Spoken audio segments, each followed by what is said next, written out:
Shabbat shalom, everyone. Shabbat shalom.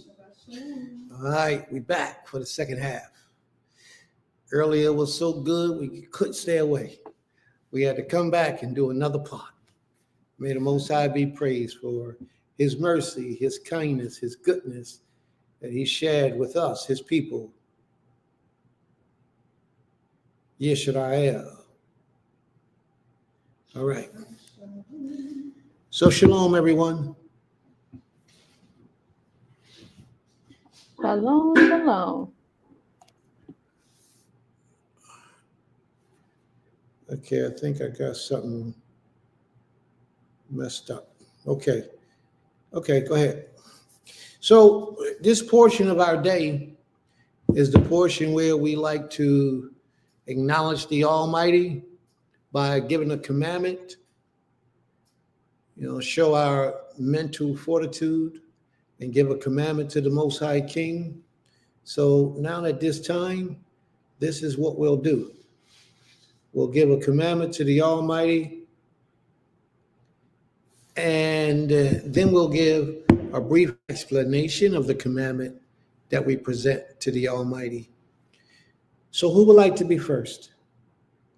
Who would like to be first to give their commandment to the Creator or to the people in reference to the Most High? Today's lesson is going to be a pretty good lesson today, y'all. I got to give it to you. Today's lesson is going to be a pretty good lesson. Shabbat shalom, Sister Sakari, Ima Sakari. Shabbat shalom. Okay, you want to go? Sure. All right. Shabbat shalom, lekulam, mishpati. My commandment can be found in the book of Exodus, Shemot, chapter 29, verses 1 through 9. And it's dealing with the consecration of the priest. And it gives reference that it can also be found in Leviticus 8, Vayikra 8, verses 1 through 36. So it says, "And this is the thing that thou shalt do unto them to hallow them, to minister unto me in the priest's office. Take one young bullock and 2 rams without blemish, and unleavened bread, and cakes unleavened tempered with oil, and wafers unleavened anointed with oil. Of wheaten flour shalt thou make them. And thou shalt put them into one basket, and bring them into the basket with the bullock and the 2 rams. And Aaron and his sons thou shalt bring unto the door to the tabernacle of the congregation, and shalt wash them with water. And thou shalt take the garments, and put upon Aaron the coat and the robe of the ephod, and the breastplate, and gird him with the curious girdle of the ephod. And thou shalt put the mitre upon his head, and put the holy crown upon the mitre. Then shalt thou take the anointing oil, and pour it upon his head, and anoint him. And thou shalt bring his sons, and put coats upon them. And thou shalt gird them with girdles, Aaron and his sons, and put the bonnets on them. And the priest office shall be theirs for a perpetual statute. And thou shalt consecrate Aaron and his sons." So when I was reading this, it was just reminded me how so many people in this day today call themselves priest or HaKohen, or just Kohen. And so thinking about people just naming themselves that, or saying that they're Levites, it makes me think about this particular consecration, basically, that has to happen, this ceremony of, being brought into the priesthood. And of course, this particular ceremony is the first ceremony that happened from what I'm understanding, with Aaron and his sons. And so as I'm understanding it, I'm also realizing that so many people have that title, but they have not gone through any type of consecration or ceremony of becoming a Levitical priest. And of course, we don't know for sure if they are even Levites, but this is what they claim as their tribe. And so for many of us, we just take it for face value. But I do believe that just as much as emphasis we put on our leaders, those who call themselves more or morim, and princes and princesses and chief men and all those things to prove who they are, I think it's just as vital, when someone calls himself a Kohen. And then just looking at the steps that it takes to even to be consecrated in this manner, like it says how the unleavened bread and the cakes and how it's supposed to be made and what type of flour you're supposed to use. Like everything that it's talking about is so, to me, is so on point of how we can't just just grab a title and say, hey, I'm this. Because these things, everything that we claim ourselves to be, takes a lot to consecrate ourselves in. And when you consecrate yourself in it, that means you're giving your whole self to this. You are going by the levels of order that the Most High said in order for you to become this person or to even take on that role of that person. So likely.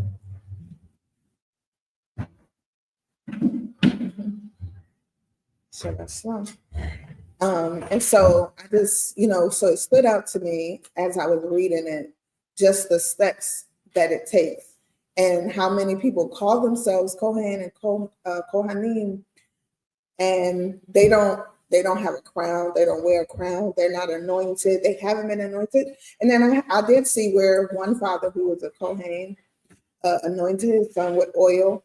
But that's all he did. He did a prayer and anointed his son with oil, but in front of everybody. And when I read this, that's not how it was. That's not, there was a bunch of different things that need to be done in order for a Kohen to be entitled with that. So I just, I just think it's so important that we really look into the titles that we call ourselves, the titles that we want to be called by, and truly understand the sacrifices, the commitment, the discipline it takes to be that. And if you are going to do that, then it's like you really got to take it seriously. I know that we're in our land of captivity, but in order for us to even get home, we have to practice being who we say we are. And that goes into, we can't really do a lot of the things that it says as a priest or that the Kohanim did to become priests. But there's other ways that we can practice to get ourselves ready. So I just, it just made me really think about all the people that's walking around with those titles and even their character.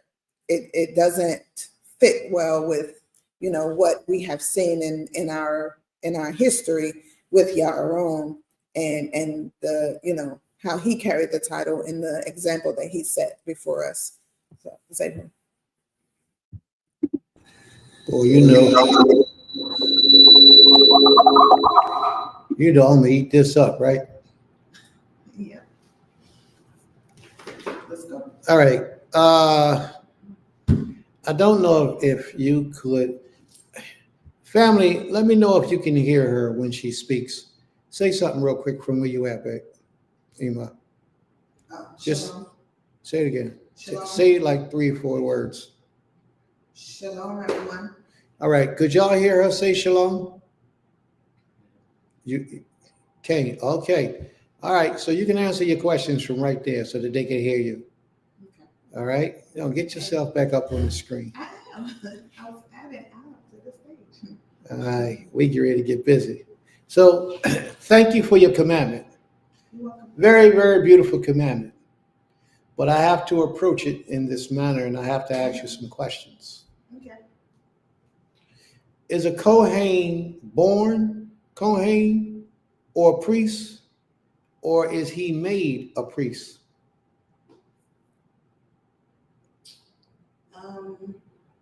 As I was actually, it's just divine how you asked that question, because as I was saying my law, I thought about the Levitical priesthood and how every Levite is not a priest. Mm-hmm. And so just from, I guess, my memory, I would say they have to be in the line of Aaron, which means they would be born, because that would be his line. Mhm. Um, So if they had to be born to be a priest, why do they have to be anointed to be a priest, as you stated? um, well, because that's what it gave the description of what happened with Yahweh and his sons. And so I believe even if you're born, a certain tradition and ceremonies are done commonly in practice, because it's like a marriage ceremony. When you have a ceremony, not even just a marriage, but any type of ceremony, it solidifies who you are. It helps the people to know who you are. And it also, for me, when I think about a Kohen going through that consecration, it helps them to kind of like solidify their position, not as in a physical position, but spiritually.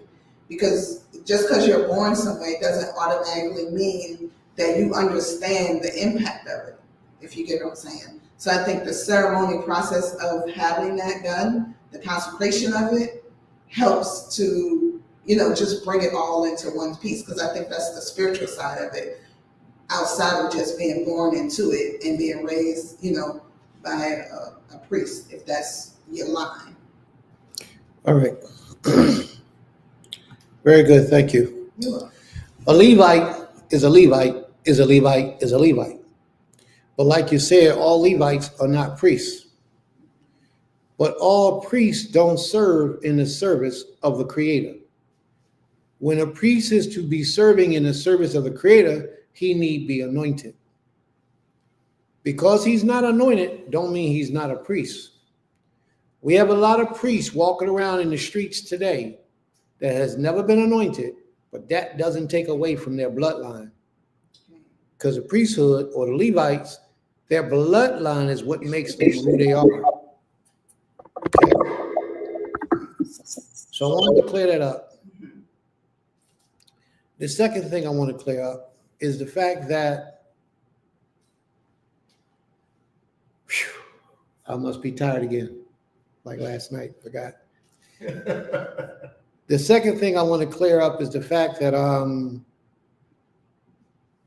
you are absolutely correct. And I agree with you when you say they must be doing the service of that position. I totally agree with you. The lifestyle that they live should go along with the service and how they're living. You got priests, the people who call themselves priests, Kohen, and they're sleeping with adulterous women. They are not married to these women. And then some of them do marry women, and these women that they marry are not serving the Creator. These walks is crazy how we live in today, but yet they're saying that they are priests of the Most High. Listen, I don't have any problem with any title or position you give yourself. Nothing. I don't have any issue, and I will respect you at whatever position and title you give yourself. All I request of you is that you're living to your best to fulfill that position or that title through your lifestyle. Now that's Prince. That's all Prince is saying. Others may see it differently. They might not require that of you. But my position is, whatever you say to the world, that that's who you understand you are, just live it out. Don't care what nobody calls you, what nobody say, how nobody treats you. You just live out who you say you are to your fullest ability and capability. That's how I see it. You get a lot of people say, you ain't no prince. Who you the prince of? And I just live it to the best of my ability. I don't argue with them. Don't fight with them. Don't feel no kind of way. I got a whole lot of things that I understand myself to be that disrupts the spirit in a lot of other people. Some people get angry with me. Some people want to get away from me. So, hey, I ain't with that, brother. Some people are like that, but it doesn't matter. It's not going to change who I see me to be and what my job is to the Creator. But the difference is I'm doing my very best to fulfill that mission, to live that mission. That's my life's journey. Oh, you ain't nobody. Who are you? But I'm living it. I'm living my life. the way that I see the Most High has ordained for it to be. I can only expect the same thing from the next man that says he's a prince, a priest, a king, a messiah, or whatever he says he is. Just live it out to the best of your ability. I seen this beautiful page today with this man sitting in this chair with a crown on. He was robed all up. He was decked out. I forget what his name was, but he said he administered some papers to the United States government that he is the king / messiah of Israel today. Now, I would just like to see how this man is living his life. Because if he's living it out, I can't fight with him. I'm going to argue with you about who you think and understand you to be, especially if you say the Most High told you.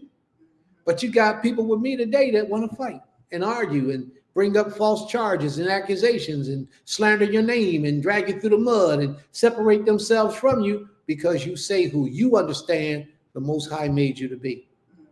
So that's on them, you know.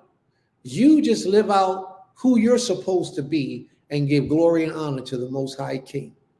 And if you're not who you are, who you say you are, but yet you're living that life, the Most High will bless you anyway. So just keep on doing what you're doing. But on the other hand, if you say you're somebody special according to the sacred scriptures, and you're not doing what you're supposed, you will get that punishment just like that. So you got to be careful. Yeah, you'll be in trouble. Sister Ordney, wow. Look, where she come from? Where you come from, Sister Ordney? We ain't seen you in so long. How you doing, sis? Shalom. Why she say, I was here earlier. I just didn't say nothing. I know. No, she wasn't here. What she said she was here? She was here with us. Was she? She must didn't say nothing. She was in the comments? Oh, my apologies, sis. I missed out on that one.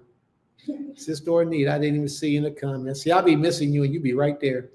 Ain't that something, sis? I'll be missing you and you be right there. All right, let's rock and roll. I hope you forgive me for slandering your name. All right, Ima, it's on you. Shabbat shalom, family.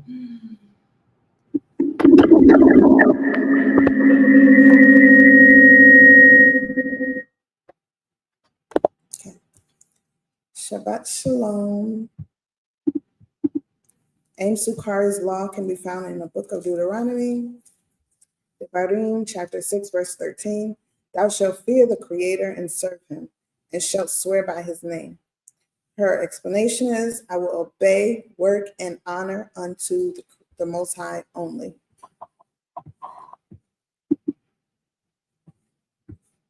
May the Most High be praised. Be praised. But now, are we going to read Deuteronomy chapter 6 and verse 13? That was it. Thou shalt fear the Creator and serve him. She always does that. And then she does her own sentence. All right. Sister Saadia, will you be coming on the screen to do your commandment? Or are you going to leave it up to us to read it and say what your thoughts are? So remember, family, anybody can come on the screen. All you need to do is push the button, the link we just sent in. You can come on the screen and you can verbally do your commandment.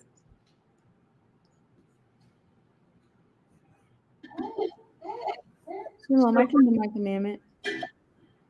Say it again. I said, Shalom, I can do my commandment. Okay, you go ahead. All right, mine is coming from the book of Exodus, or Shemot, chapter 31, verses 16 and 17. Can you hear me? Yes, but it's a lot of clattering in the background. I think that little bad child of yours is making a bunch of noise. He is not. Don't do that. 1 second. I'm gonna move somewhere. Little bad child. I don't know where y'all, who be raising these bad children that be all over the show? These bad children. All right. Exodus 31, 16 and 17. It's a simple commandment, but it is powerful nonetheless. And it reads, wherefore the children of Israel shall keep the Sabbath, to observe the Sabbath throughout their generations for a perpetual covenant. It is a sign between me and the children of Israel forever. For in 6 days the Creator made heaven and earth, And on the seventh day, he rested and was refreshed. So I actually posted this commandment on my Facebook page today.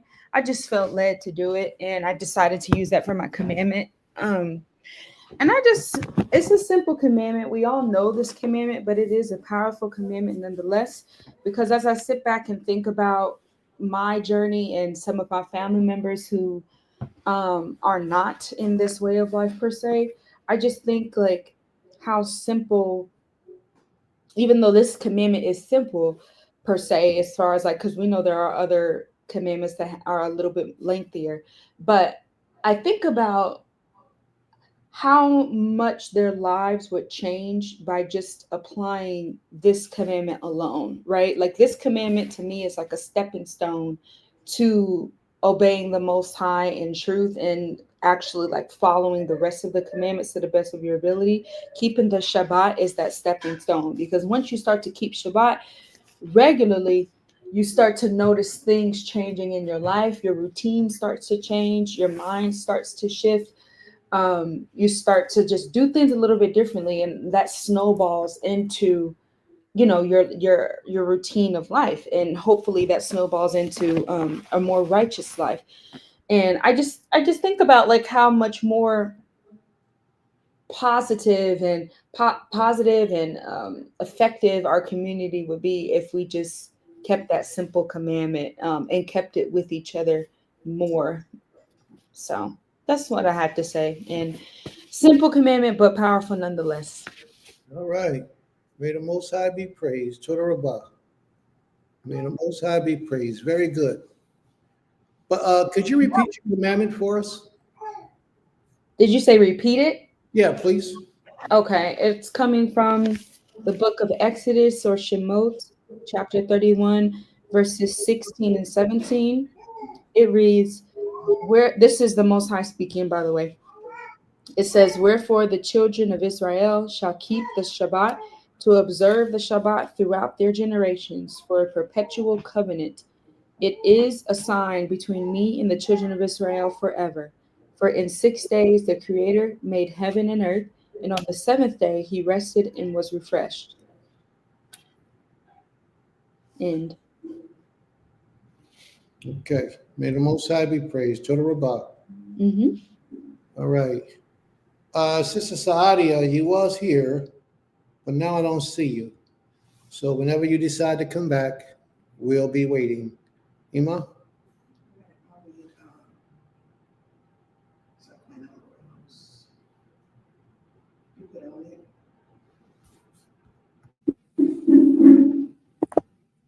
All right, I am going to read Zaquina Laurel's law, and it can be found in the book of Exodus, Shemot, chapter 33 and 18. So let me go there.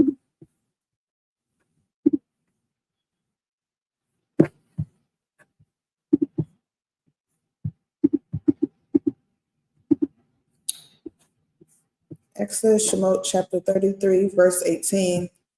I'm sorry. Okay, yeah, she just has verse 18. So let me see. It says, verse 18 reads, and he said, I beseech thee, show me thy glory. And so her explanation is, she said, example, today's word karma. Thursday afternoon, after picking up a few items from a nearby supermarket, I called a lady to let her know, I'm sorry, I'll post these, that I was bringing a package to her house. She was not at home, so I decided to remain in the parking lot instead of going home and having to go back out. As I waited in my car, a guy pulled in next to the spot that's directly opposite me. I watched him get out of his vehicle, looking straight towards me and laughing. I'm watching him through my windshield. Then I see him reach for a snow removal equipment. I looked through my window. I witnessed the snow that was on the roof of his vehicle covered his entire windshield. I put down my window and said to him, I'm glad that didn't happen while you were driving. He replied, that's karma. I should have taken care of it before I left home. I said, good karma, you're safe. He went on to tell me about a ahead. Okay. I don't know what happened to the rest. Let me see if she texted. 1 second.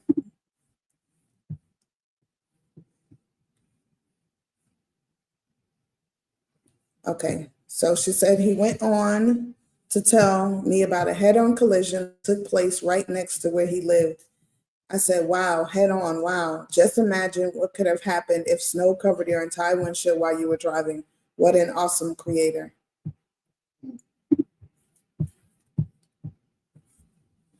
May the Most High be praised. Was that it? Okay. May the Most High be praised.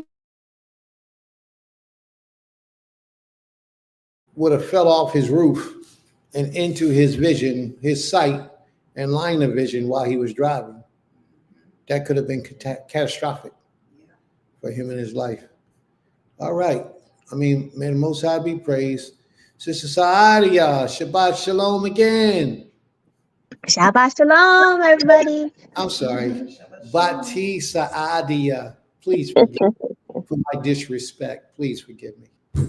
Go ahead. So my commandment is found in Deuteronomy 12, verse 4 to 7. That's following from verse 1 to 3, where the Creator tells us the way in which we should deal with idolatry, to stamp out the name of the idols, and to pull down the altars, the graven images, and burn those things with fire. But then in Deuteronomy 12, verse 4 to 7, it talks about the way in which we should not do that with the Creator. We should not profane where the Creator causes his name to be mentioned. And there's a differentiation as to where and who we're supposed to give our praise to, and a due diligence that we are supposed to have within our spirit for the highest theme of the Creator. Go ahead, elaborate. Tell us about it. So the Creator says, the way in which, well, I can't read it because I'm on this screen, but No, I want you to tell us about this due diligence, this high esteem that we're supposed to have for the Creator, if you don't mind. oh, okay. Sika. Yeah, so the due diligence that we're supposed to have for the Creator is observing his law, statutes, and commandments. Earlier we also you also taught about the way in which we are to overcome the desire, our own innate desires that would pull us away from the Creator. That also is part and parcel of how we are to deal with the Creator in terms of having a high esteem. So our desire should be the desire that the Creator has over our life. And we should love the things that the Creator loves, like doing his law and being set apart as a nation, opposed to wanting to be a part of the other nations where the Most High said that we were supposed to push them out, so that way their wickedness will not entice us to do the same thing as them. And also the highest thing for serving the Creator is also teaching our children and our families and our friends, like keeping the Creator in our mouths, as we walk by the way, we lie down, we sit in the house. Like there's so many things that we could be grateful to the Creator for, and that is holding the Creator in high esteem. Also, when you have a shortcoming or a mistake, you go to the Creator and repent of your sin to the Creator, because the Creator can heal you, the Creator can establish you and make you a better person as well. It's a great advice. May the Most High be praised, and very good command. And your explanation beyond that was stupendous. Great advice. And I wish that many more would take heed to the teachings that you just presented. Toda Rabbi Prince. Allah the bar, Allah the bar. May the Most High be praised. Okay, may the Most High be praised. Did your mother wanna? I don't know if y'all in the same room. I think y'all are. Well, at least I know y'all were earlier. But did she want to give a commandment? Yeah, she's here. Hold on. Shabbat Shalom. Shabbat Shalom. My commandment is coming from Numbers 30, chapter 3, verse 3. I'm sorry. When a man voweth a vow unto Yahweh, unto the Creator, or sweareth an oath to bind his soul with a bond, he shall not break his word. He shall do according to all that proceedeth out of his mouth. Mm. That's the law the Most High gave us. A lot of times, we as men and women vow vows that at the time in our heart we feel we can obtain, but then when it comes down to it, we're not able to fulfill that vow. So we have to be careful of what we vow openly to others and to the Creator secretly, because if we cannot maintain that vow, that will be held against us. Also, it goes into another thing with that was for a man. A man must keep his word if he vows a vow, and it cannot be broken.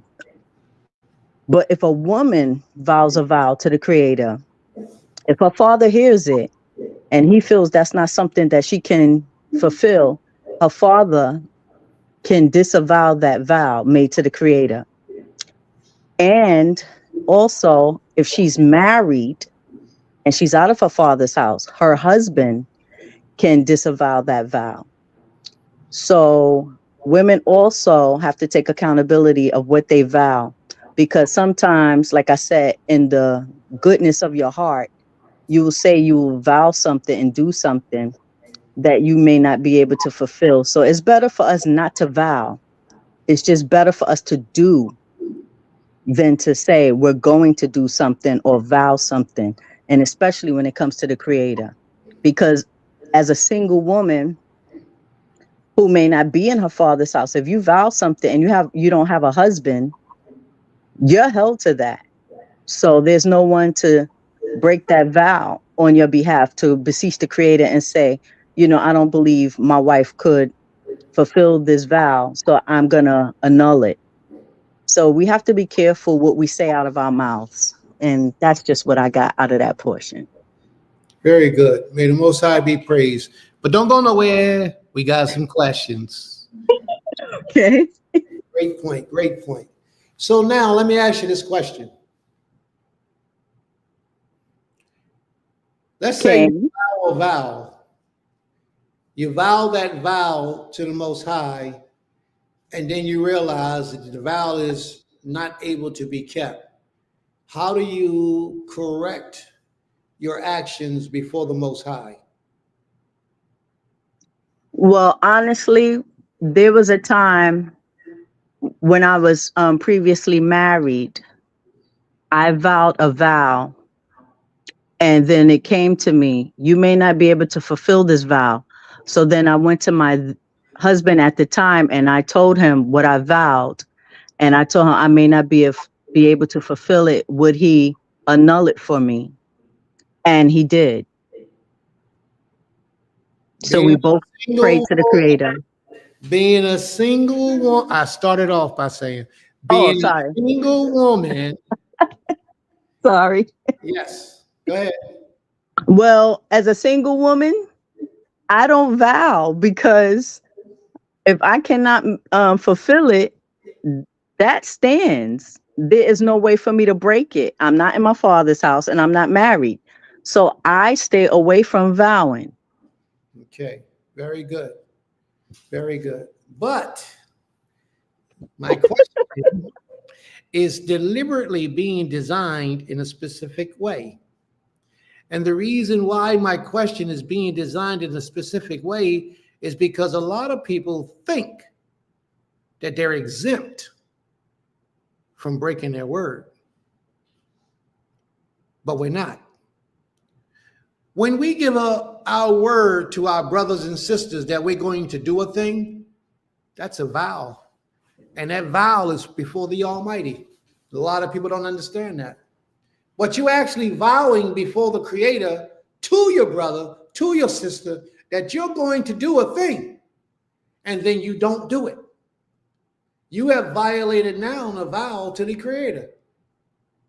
You didn't directly say it to the Most High, I promise you. But what you did, everything that you do is before the sight of the Almighty. So he takes knowledge of everything that you did. So that's why the Most High tell us not to lie one to another. Because he's a witness to everything, not him himself, but the angels are all witnessing everything that we do. The Most High knows everything that we do. And when we violate the word that we give to each other, if I say to one of my brothers, you know what, bro, I'm going to come over your house every Shabbat early in the morning and make prayer with you. The Creator heard that. And if you violate that, it's just as if you violated a vow you made to the Almighty. A lot of us don't understand how important it is when we give our word to a brother or sister that we do our best to fulfill our word. A lot of us don't understand that. So that's the point I wanted to bring out since you brought up the subject of vows. And what you said was perfectly well. It's totally in alignment with the Creator's will. If you're single, if you're married, there's always a way to make amends for what you've done, except that you'll never know. You may not never know. I say may not never know if you have been forgiven for the violation of your word that you made to the Almighty. If you're a single woman, you can't keep that vow. You always can ask the Most High for forgiveness. You can vow, you can fast, you can, do what you got to do, punish yourself, give yourself 12 lashes if you want. Whatever you got to do, you don't know if the Most High will accept it or not, but he may show you that he's accepted your asking for forgiveness. And like she said, try to refrain from vowing because you never know if you can fulfill that vow or not. And also, Salika, can I ask you, Hanasi, you said if you vow to a brother that you'll go to his house every Shabbat and spend Shabbat with him, right? That's what you said. I said pray with him. Pray with him. Okay. Now you can vow that vow, but what if he doesn't have a house for you to go to fulfill the prayer? You said his home, not his house. Well, it's wherever he resides. Wherever he resides. What if he doesn't have a place of residence? Then you ain't a brother.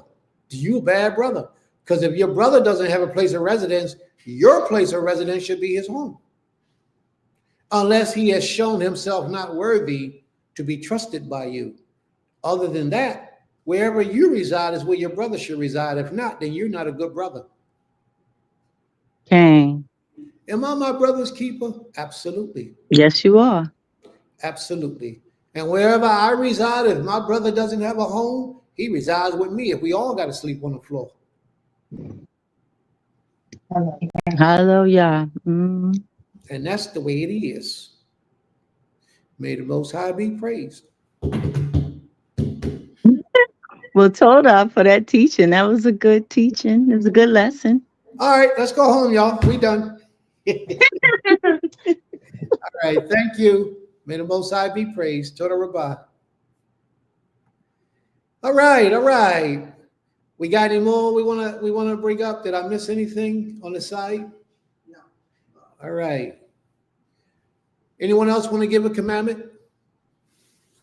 Before we start today's lesson, get ye out of the country of your kindred. We're going to tear that lesson up. We're going to have fun with this. Anyone else? You ready, Abba? Ready for the lesson. Abba say he ready. Oh, you ready for the lesson? Ready for the lesson. You're still on mute, Abba. Oh, I'm not. Ready for the lesson. Oh, you didn't give a commandment? No, I'm ready for the lesson. Oh. Abba say he ain't giving no commandment today. He ready for a lesson. All right. Anyone else? And y'all hurry up because Abba ready for the lesson. So we got to hurry up. He has spoken. Anyone else? Nobody else? All right, let's get started. Oh, I'll give a commandment and then we're going to get started. Thou shalt not steal. Thou shalt not bear false witness against thy neighbor. Thou shalt not commit adultery. Yep, all of those. All right, here go Prince's own lesson. All together and makes one big one. Yeah, here go Prince's own original lesson. No man shall have sex with any woman except he's married to her. You said on the original. Yeah, that's my original. I had to add that. The scriptures don't say that verbatim. You got to go in and fish out pieces of that. So I had to throw a little twist to it. All right? So that means all y'all brothers out there sleep with the women and you ain't married to them, you shouldn't be doing it. That's a bad thing. All right. Y'all argue with me over that later. But right now I got to get the lesson started because Abba said, get the lesson started. Abba said he ready. So we going to do what we told to do because we follow instructions. Right, y'all? Absolutely. Okay. Shabbat shalom, Troy official. Shabbat shalom. May the Most High be praised. You see, I got right up too, didn't I? I ain't hesitate, did I? That's right. He said, get up and teach, boy. What's wrong with you?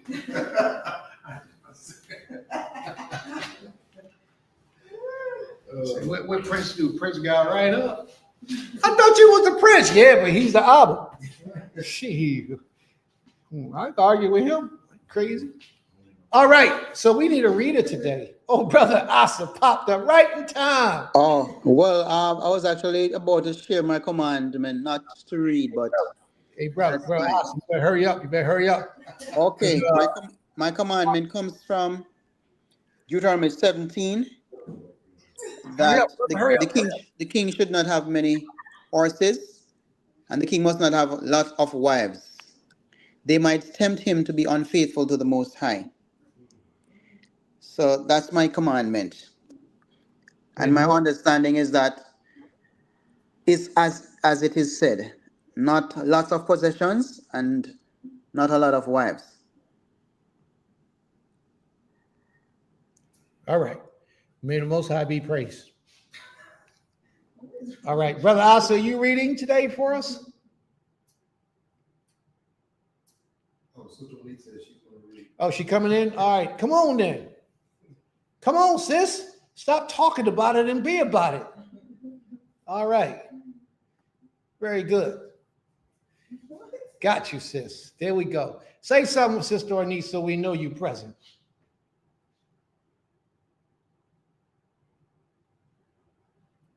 Okay. All right, we got you. You're present. And Brother Asa, please forgive me for rushing you. They on the backside talk about I was rushing because Abba said get it going. And I just wanted to do what I was instructed. So please forgive me, Brother Asa. That's fine. Keep it going. All right, thank you, bro. That's what I'm talking about. See, we men, we know how to move when we're commanded. We know how to give it out. That's right. So anyway, family, let's get going. So today's lesson will be coming from the book of Genesis. Remember last week's class in Genesis? We left off in Genesis what? 11. And I want to go to Genesis 11. I think it's verse 20. What was it? 20.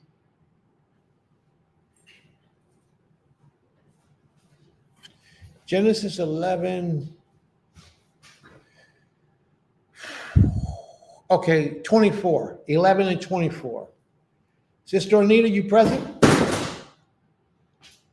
Kane, I'm here. All right, we're going to go to Genesis 11 and 24. Now, just for the record, family, we're going to talk about our father Abraham.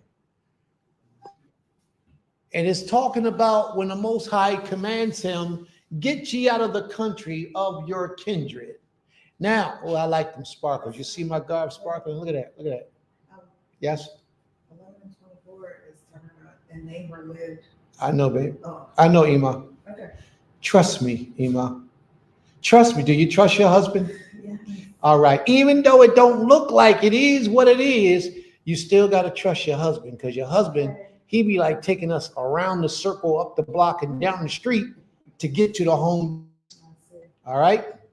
You do trust your husband, right? Absolutely. Y'all bear record that she says she trusts me, y'all. Y'all bear record of that. All right. We wouldn't be here 6 years later. Y'all hear that, Sister Ornette? Now she getting smart. Sister Ornette, did you hear that? Talking about we wouldn't be here 6 years later if I didn't. Smart mouth mom. Let's rock and roll. Let's rock and roll. So we're going to be dealing with the brother, our father, progenitor, Abraham. And we're going to talk about a lot of the things pertaining to Abraham's life. But what I need you to do is I need you to bring about the understanding that you're about to hear of in your own life and relate your own well-beings to your father Abraham. Okay? Just to give you a little backdrop. Abraham was 75 years old before the Most High started to use him, that we know of by record. He was 75 years old when the Most High began to speak to him and open him up and bring him to himself. How old is you? How old you say you were? You ain't 75. So count yourself fortunate at your young, tender age of 39 3/4 that the Most High has began to use you for his service. Abraham was one of those who was truly committed to the works of the Almighty. And try to incorporate some of that into your own lifestyle, how Abraham moved. And I'm going to point out some lessons, some parts about how Abraham moved and how we today, sisters, a lot of y'all can do this too. Try to incorporate into your lessons the integrity, the trust, the honor he had for the Almighty, and a lot of the things that Abraham did as a man, as a woman. Try to incorporate that into your behavior. Now, I want you to know that very much like a lot of us, our father Abraham come from an idolatrous background. His father practiced idolatry.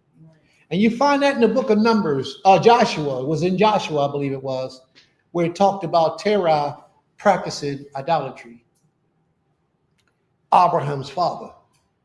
A lot of us was raised in this life by our parents, some of us just by a mother, some of us with both parents, some just by our father. But those parents of ours, a lot of us was raised up in idolatry. Some of us was born in this way. Beautiful thing. But a lot of us was raised up in idolatry. And the Creator reached into our idolatrous minds and did some work and altered us and brought us into himself in a different way. So even, and I'm going to say something profound, so write this down. Even in your idolatry, the Most High is there. Y'all follow me? Even in your idolatry, the Most High is present. He recognizes your soul. He recognizes your efforts in your heart and your intentions and what you do in your idolatrous ways to determine whether he has use for you in your future. Like me, when I was a Christian, and I just didn't mean to come up in subject, but it came up now. When I was a Christian, you know, when I was younger, I used to listen to that rap. I used to be a rapper. My name was Cool T, Prince T. That was my name, Cool T, Prince T. I was a rapper. Yeah, I was. The Prince of Rap, the King of Dance, the show shot brother of circumstance. I was the man. I'm telling you, I could get it in. Oh, I could do that thing. I wrote long raps. Anyway, yes, like I was saying before I was so rudely interrupted. They laughing at me. I used to go to church by myself in my car, driving down the street as a young man. I must have been a good early 19, 20 maybe. And church was on Sunday.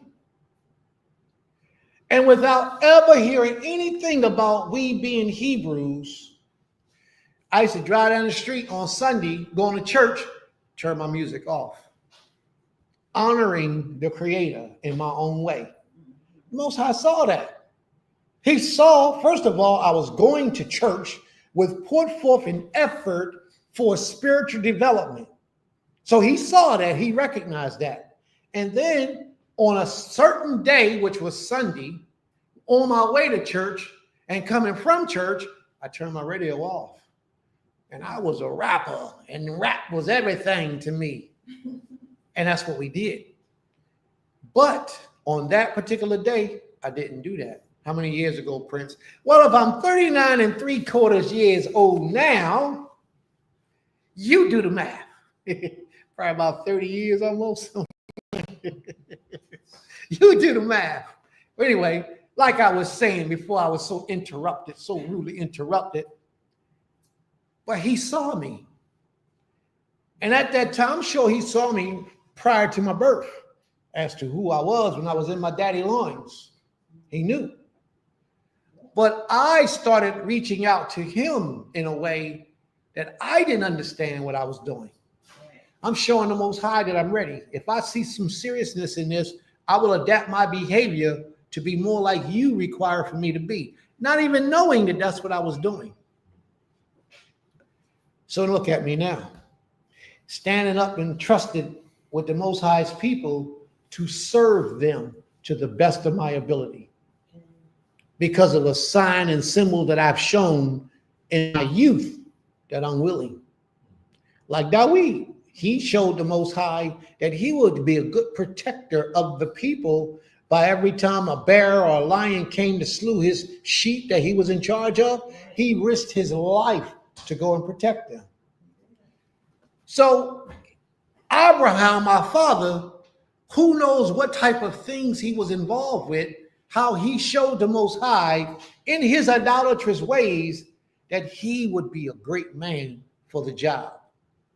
Now, I want y'all to pay attention to this because Abraham wasn't no slouch, not by a long shot. And he wasn't no bum, not by a long shot. Let's read on, Sister Ornette. Genesis chapter 11, verse 24. And it reads, and Nahor lived 29 years and begot Terah. And Nahor lived after he begot Terah 119 years and begot sons and daughters. And Terah lived 70 years and begot Abram,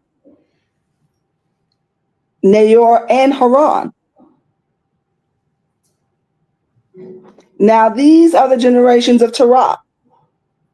Terah begot Abram, Nahor, and Haran. And Haran begot Lot. And Haran died before his father Terah in the land of his nativity, in Ur, and of Chaldeans. So now you know that must have made Terah feel bad. Creator forbid, but anytime a man loses a son before he loses his own life, it cuts him deep. It hurts. See, we men, we put a special emphasis and expectations upon the life of our sons. Nahor passed away.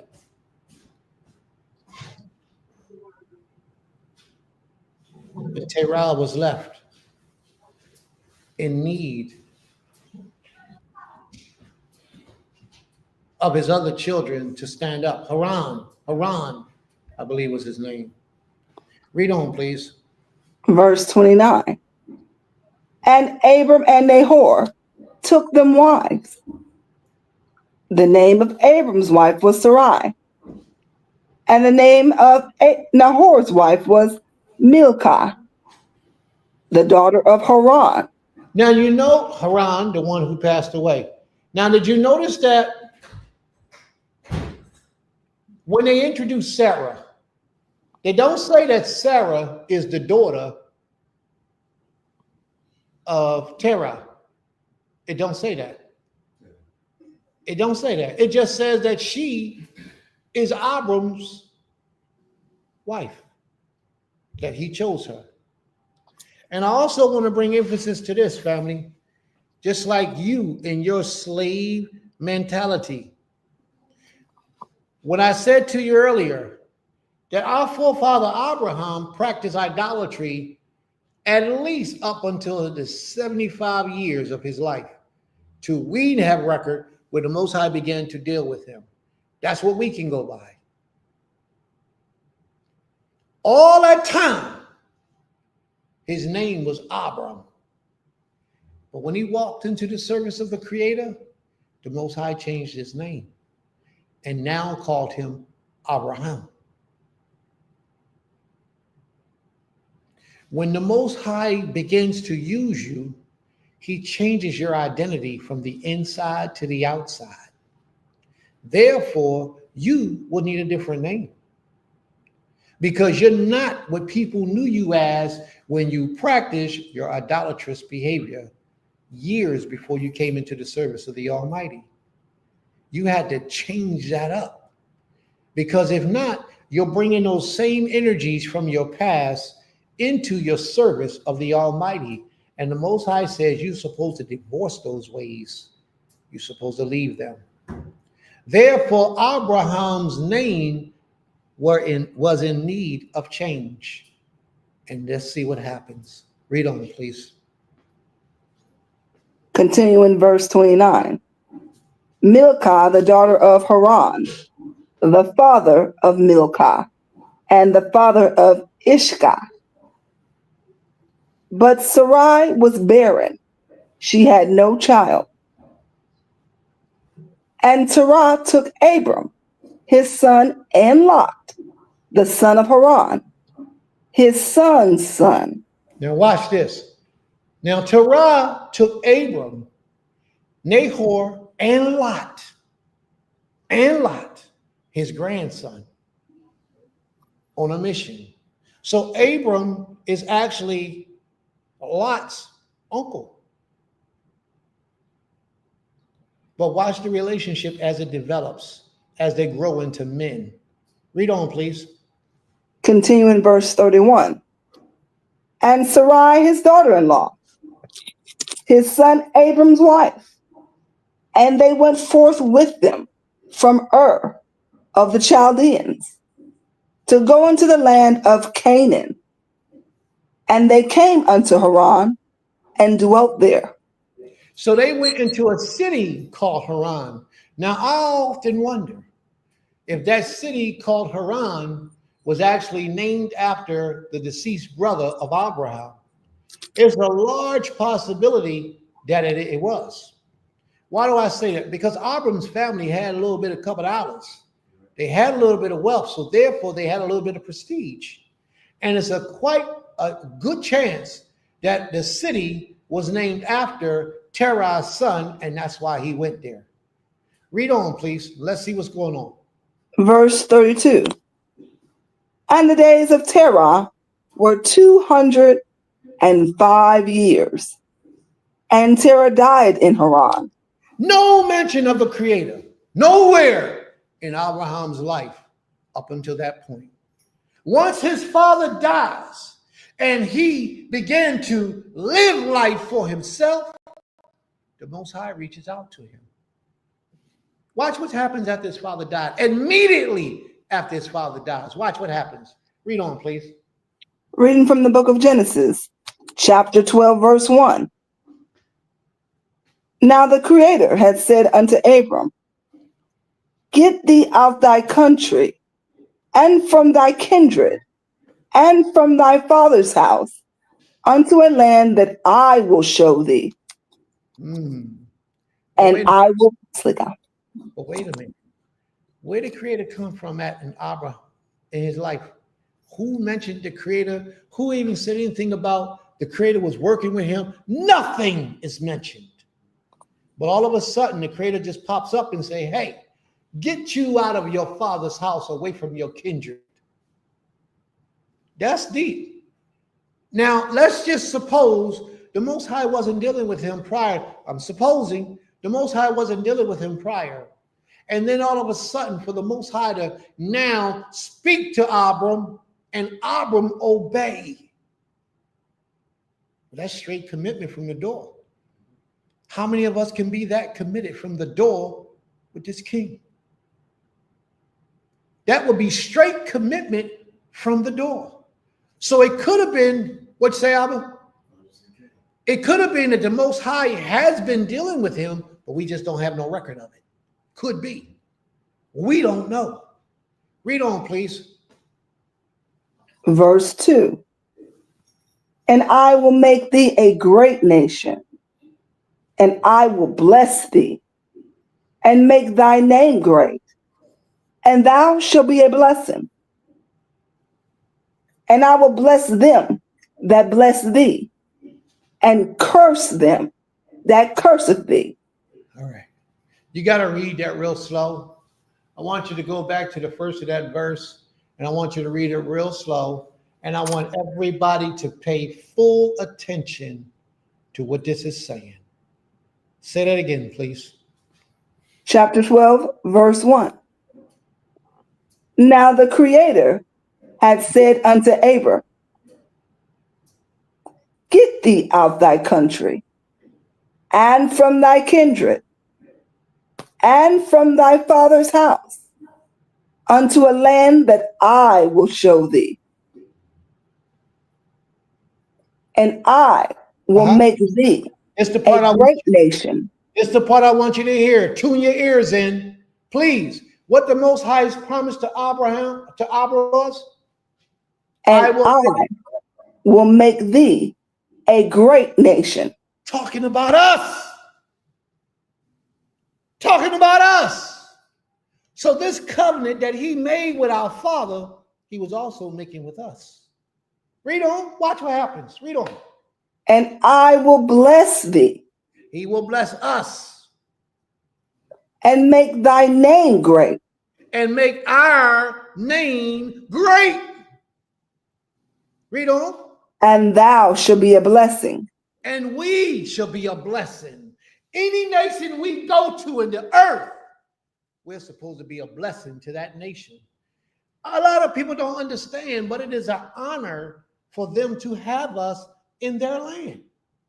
It's an honor because wherever we go in our right minds, and I have to clarify that because a lot of us are not in our right minds, but wherever we go in our right mind with the Most High in the forefront, we are a blessing to wherever we go. Wherever we go. Read on, please. Verse 3. And I will bless them that bless thee. He will bless them who blesses us. Anybody who looks out for us, the Most High will bring blessings to them. So anybody that's struggling, that's having a hard life, difficult times, and then they do something great for you to make your life easier, simpler, or even by giving you a job, you should walk around with an arrogance like, what? You should be glad I'm working at your establishment. Yeah, you thankful to have a job, but at the same time, you have to understand that that person who hired you should be grateful that your essence is working with them. Y'all don't understand where I'm coming from, but you need to, because that's how great you are. But a lot of y'all play it down. You think there is no greatness in you, or you get mad when somebody speak up about how great they understand they are. But we are the cream of the crop. You can't get no better than an Israelite serving, fearing, and obeying the voice of the Almighty. You can't get no better. So wherever we go, as long as we're doing those things, wherever we commit ourselves to and put our hands to, those people are being blessed. Look at the United States of America. We came here as slaves, and look at their blessing. They got a major influence all around the world because of us on our backs as slaves. Now imagine how much of a blessing they would have received if they had shown us respect and honor. Read on, please. And curse him that curseth thee. And in thee shall all families of the earth be blessed. I can't let this slide. I got to talk about this as well. He says, and I will curse them who curses thee. I remember watching this documentary that I played here one day in one of our lessons about this witch who practiced black magic, and she came on and she says she enjoyed cursing people. She said, but sometimes she can't put a curse on people. She said, well, what you mean? When does it not work? When can you not curse a person? She said, when they're right with the Creator. And if you think about it, that goes back to the book of Numbers, when he said, I beheld a star, and that star was pleasing to the creator, Balaam. And he could not bring a curse upon the children of Israel because they was pleasing in the sight of the creator. What the Most High has established, family, is that as long as we're walking right before him, those little people who bring about their curses will have no effect on us. As long as we're doing right before the Almighty. So they can try as hard as they want, but it will not help. And if you watch, if you're careful about your life with the Almighty, the curse that they try to put on you will backfire and hit them. It will backfire and hit them. We watched this witch story where the witch says that when the holy man or the spiritual man was in the town, the witches had to stay 70 miles away. Because if they came close to the holy man, they would die. Ain't that deep? But it's real, family. You possess that type of spirit inside of you that once you nurture your spirit and you get in proper alignment with the Spirit of the Almighty, you are unstoppable. All you got to do is speak some words and the Father listens, and he'll show you that he listens, that he hears you. If it's something that you need, speak those words once you get in tune with that spirit. And you will see the kind of power you possess. Those nations who curse you, I will curse. And those who bless you, I will bless. Read on, please. Verse 4. So Abram departed, as the Creator had spoken unto him, and Lot went with him. Now, his nephew Lot went with him. Why did Lot go with his uncle? Why didn't he go with the other uncle? There was something about his uncle Abraham that he enjoyed. He got something out of hanging with Abraham, being in partnership with Abraham, working with Abraham. When we tell you what Abram, you know what he got from Abram? Abram made him rich. A lot of people don't understand this, but the company you keep, the people you have in your circle can bring wealth unto you just because of the way that they live and conduct themselves. And you get hard-headed and big-headed, and you start to think it's you. Oh, no, the Creator really liked me. See, I'm on point. Shabbat Shalom. I'm on point. The Creator really liked me. Oh, I don't want to be with Abram no more. I want to go do this myself. But you ain't got what it takes to do it yourself. A lot of people don't understand that they get their blessings because of you. They don't understand that. A lot of them girlfriends you got and them friends that's getting it right now, it's because you are in their lives. Because they hang with you. And a lot of them live in your house and they receive the blessings that the Most High put on that house. They think it's them because they look good, because they act good, because they walk with their chest stuck out. They think that the Creator's blessing them because of them. Bless you. But a lot of people don't understand.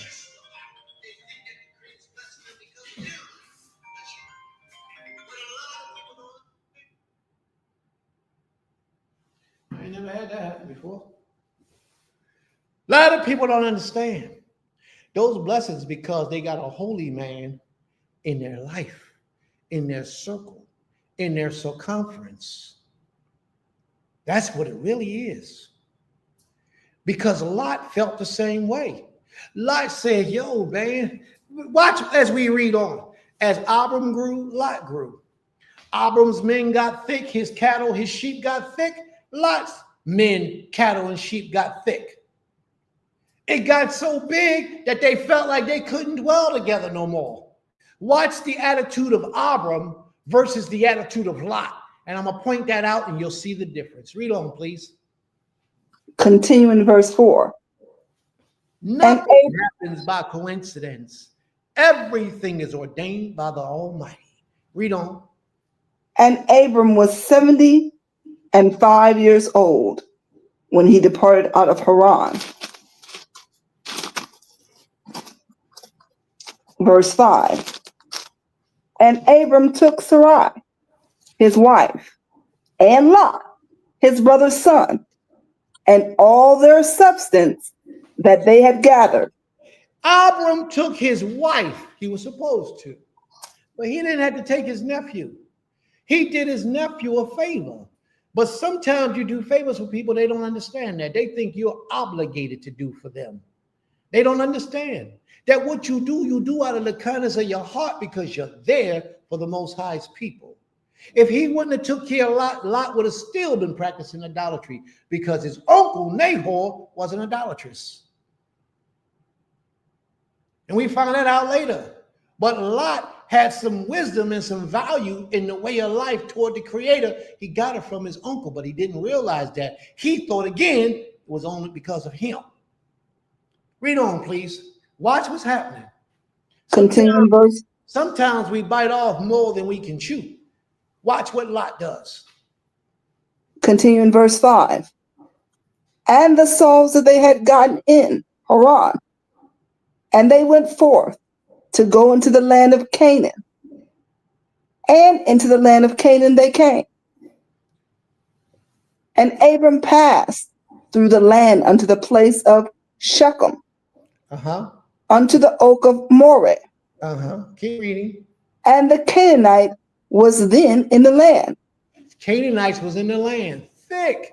They were practicing idolatry, thick. And then our people, Abram wasn't into idolatry. Neither was his nephew Lot. Neither was his wife Sarah. Neither was all the 600 men that he had with him. Read on, please. And Elohim appeared unto Abram and said, unto thy seed will I give this land, and there build an altar unto the Creator who appeared unto him. And he removed from there unto a mountain on the east of Bethel. So there he built an altar to the Most High. And guess what? That altar was in the land of Canaan, in a dirty, polluted land. But yet he built an altar to the Almighty where he was. Read on. Continuing verse 8. And pitched his tent, having Bethel on the west and Hai on the east. Keep going. And there he built an altar unto the Most High and called upon the name of the Creator. First thing he do when he get in that land, he built an altar to the Most High and called on the name of the Most High. Ain't that deep? He called upon the Almighty. Have you called upon the Almighty yet? Have you built a house of worship for the Most High yet? A place that you can call your own, even if it's in your own living room?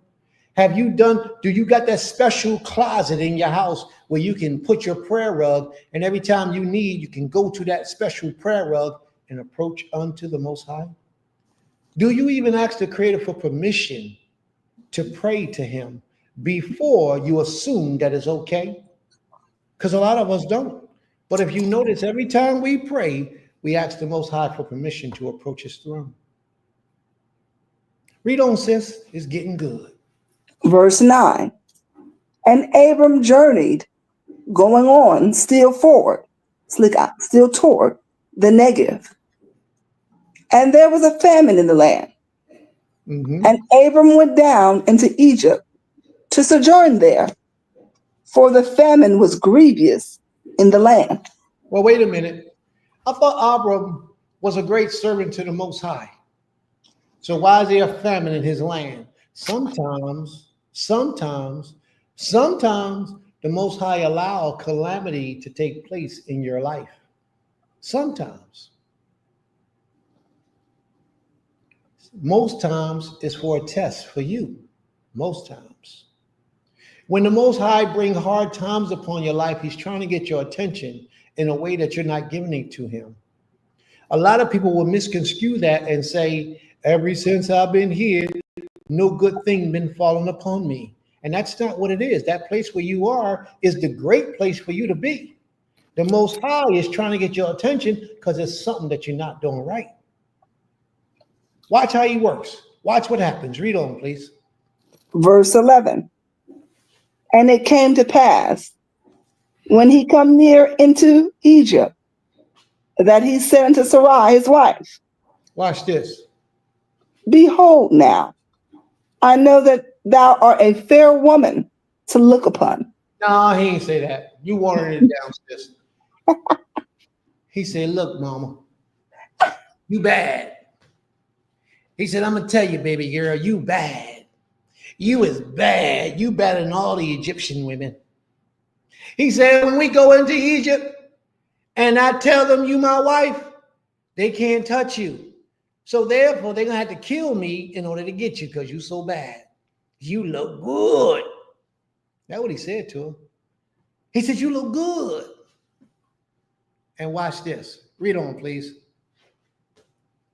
Verse 12. Therefore, it shall come to pass when the Egyptians shall see thee, that they will say, She bad. this is his wife, and they will kill me, And they but will. they will save thee alive.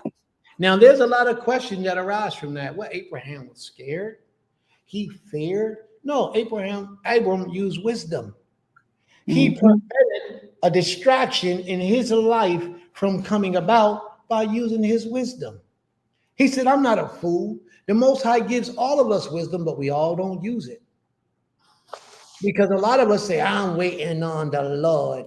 The Lord sent you a boat. Did you get in that boat? Nah, I'm waiting for the Lord. The Lord gave you a phone. Somebody called and said, you need anything? Nah, I'm waiting on the Lord. And all that time you was waiting on the Lord, time passed by and you died. Waiting on the Lord. Not understanding that the Most High gave you wisdom. He gave you the ability. And all you needed to do was tap into the ability and the wisdom that the Most High gave you so you can prolong your days. But a lot of us don't tap into that. We wait for the government to feed us. We wait for the Europeans to give us a job. And when the European don't give you a job, you get so depressed. You start feeling sorry for yourself.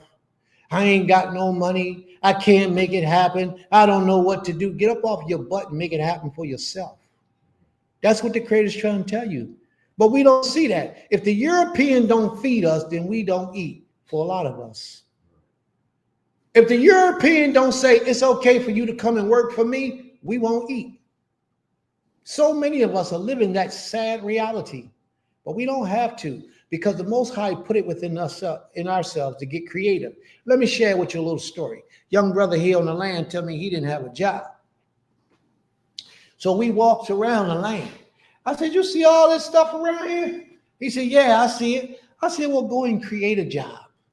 He said, well, what would you have me do? I said, man, if it was me, all them pine cones you see, people laugh at me when I say this. It's the truth.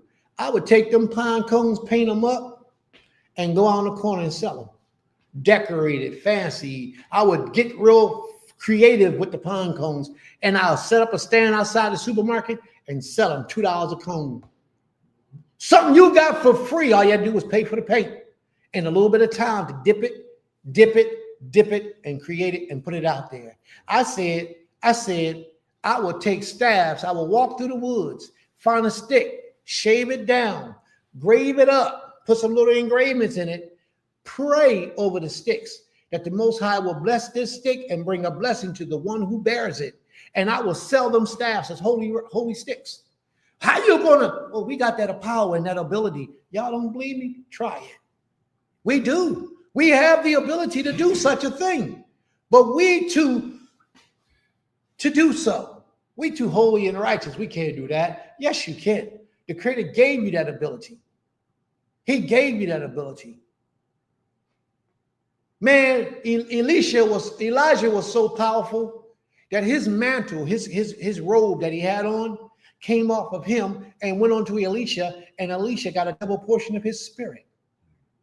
So anything that you possess, you can put a righteous Holy Spirit, a blessed spirit upon it and sell it to the world. Them staffs could have went for $100, $150. If you wanted to get rid of them cheap, $25 a staff. You'll have a whole lot of them to get rid of. Get creative. Do for yourself. Stop waiting. Oh, Prince, that take too long to do. But look at the rewards. When the holy days come around, you ain't got to call nobody and ask somebody's permission to serve your Creator. I've always had a problem with that, especially men who stand in positions of leadership. They're the spiritual leader, but they got to call the Europeans usually to get a day off so they can worship the Most High. And if the Europeans say you cannot have that day, they don't take that day. What can I say? Nothing. I got to teach the truth. That's how you know that the Most High has a lot of work to do with us as his people, because we are so reliant on the Europeans for our survival. It's sickening. We teach that to our children, to rely on the Europeans for your survival. We don't teach our children to get creative and think for yourself and go and create things for yourself, but we should. Especially those of you who have a whole bunch of children. You should teach every one of your children independence in every aspect of their lives. Our father Abraham understood independence, and that's why he was such a great man, a great spiritual leader, a great warrior. All those things he had wrapped under the wraps. He had quite a bit of wealth too. Watch what happens when he come out of Egypt. Read on, please. Verse 13. Say, I pray thee, thou art my sister, that it may be well with me for thy sake, and my soul shall live because of thee. So there we have the first example of a woman saving the life of a man. Y'all ever seen that before? A female, a woman, and Sarah was a hell of a woman who saved the life of her husband. First example. Read on, please. Verse 14. And it came to pass that when Abram came into Egypt, the Egyptians beheld the woman, that she was very fair. No, she wasn't very fair. She was bad. She was hot. Very fair. That's watering it down. Don't play my mother's cheap. My mom was gorgeous. Gorgeous. She was gorgeous. Way better than the rest of the Egyptians. But what I want to bring out too is this part right here, family. Watch this part right here. And this is really an embarrassing thing, but it's got to be said because we got to do better. Notice how she said the Egyptians saw Sarah, that she was bad. She was gorgeous, drop dead gorgeous. Do you know that most men today, when they see a good looking woman, the first thing they think about is having her to himself? They didn't do that. Those men saw this beautiful woman, and the first thing they did was called the king and said, King, she's for you. They didn't take her to himself. They didn't do that like most men today would. Anything good, they want it for themselves. But if you're a part of a nation, you should want it for the people. What they did was they wanted her for the king. And he already had women because he took her and put it in his house with the rest of his women. Watch, read on, please. I'm just showing you the loyalty that they had for their king. That a lot of our men today should move in that kind of honor. But we really selfish, low-key selfish, a lot of us men today. And I'm not saying because we don't give the beautiful women to the king or the prince or anything like that. That's not what I'm talking about. A lot of our people are really in this for themselves. They don't see the bigger picture, that it's not about you, it's about the people. They don't see that. Sister TT said that earlier. It's about the service of the people. Now you got the people saying it's about the people. She's wise enough to understand that. Where a lot of people who's supposed to be in positions of leadership are selfish and only worried about how they live in, how they like it, how they feel, and what they want. And therefore, they can't properly serve the people because it's all about them. It's all about me. It's all about minds. Therefore, the Father has to deal with you in a different way. But you don't think you're doing anything wrong. You think you are right, but you're not. Read on, please. Verse 15. The princes also of Pharaoh saw her and commended her before Pharaoh. Oh, they tell her how bad she was. And they did it before Pharaoh. They say, hey, Pharaoh, this woman over here, she bad. She got a husband? No, she just got a brother with her, but she bad. Pharaoh said, bring her over here. I like to check her out. Pharaoh seen her, his jaws dropped to the floor. Damn! That's what he said. He said, yeah, you got to come with me. Now, he the king. Pharaoh the king. He said, you got to come with me? You come with me. Watch what happens. Read on. Continuing verse 15. And the woman was taken into Pharaoh's house. And he treated Abram well for her sake. He treated the brother well, real good, because he thought he had a beautiful woman. Watch what happens. His whole world was disrupted. Read on, please. And he had sheep, oxen, and he asses, and men servants, and maid servants, and she asses, and camels. And the Creator plagued Pharaoh and his house. He plagued Pharaoh and his house. Things started dying. Things started not working out. Problems started arising. He said, well, wait a minute. This never happened before this beautiful woman came into my life. Yo, bro, you get the wrong beautiful woman, your life will fall apart too. You get the wrong beautiful, you keep chasing after women because they look good, and watch what happened to you.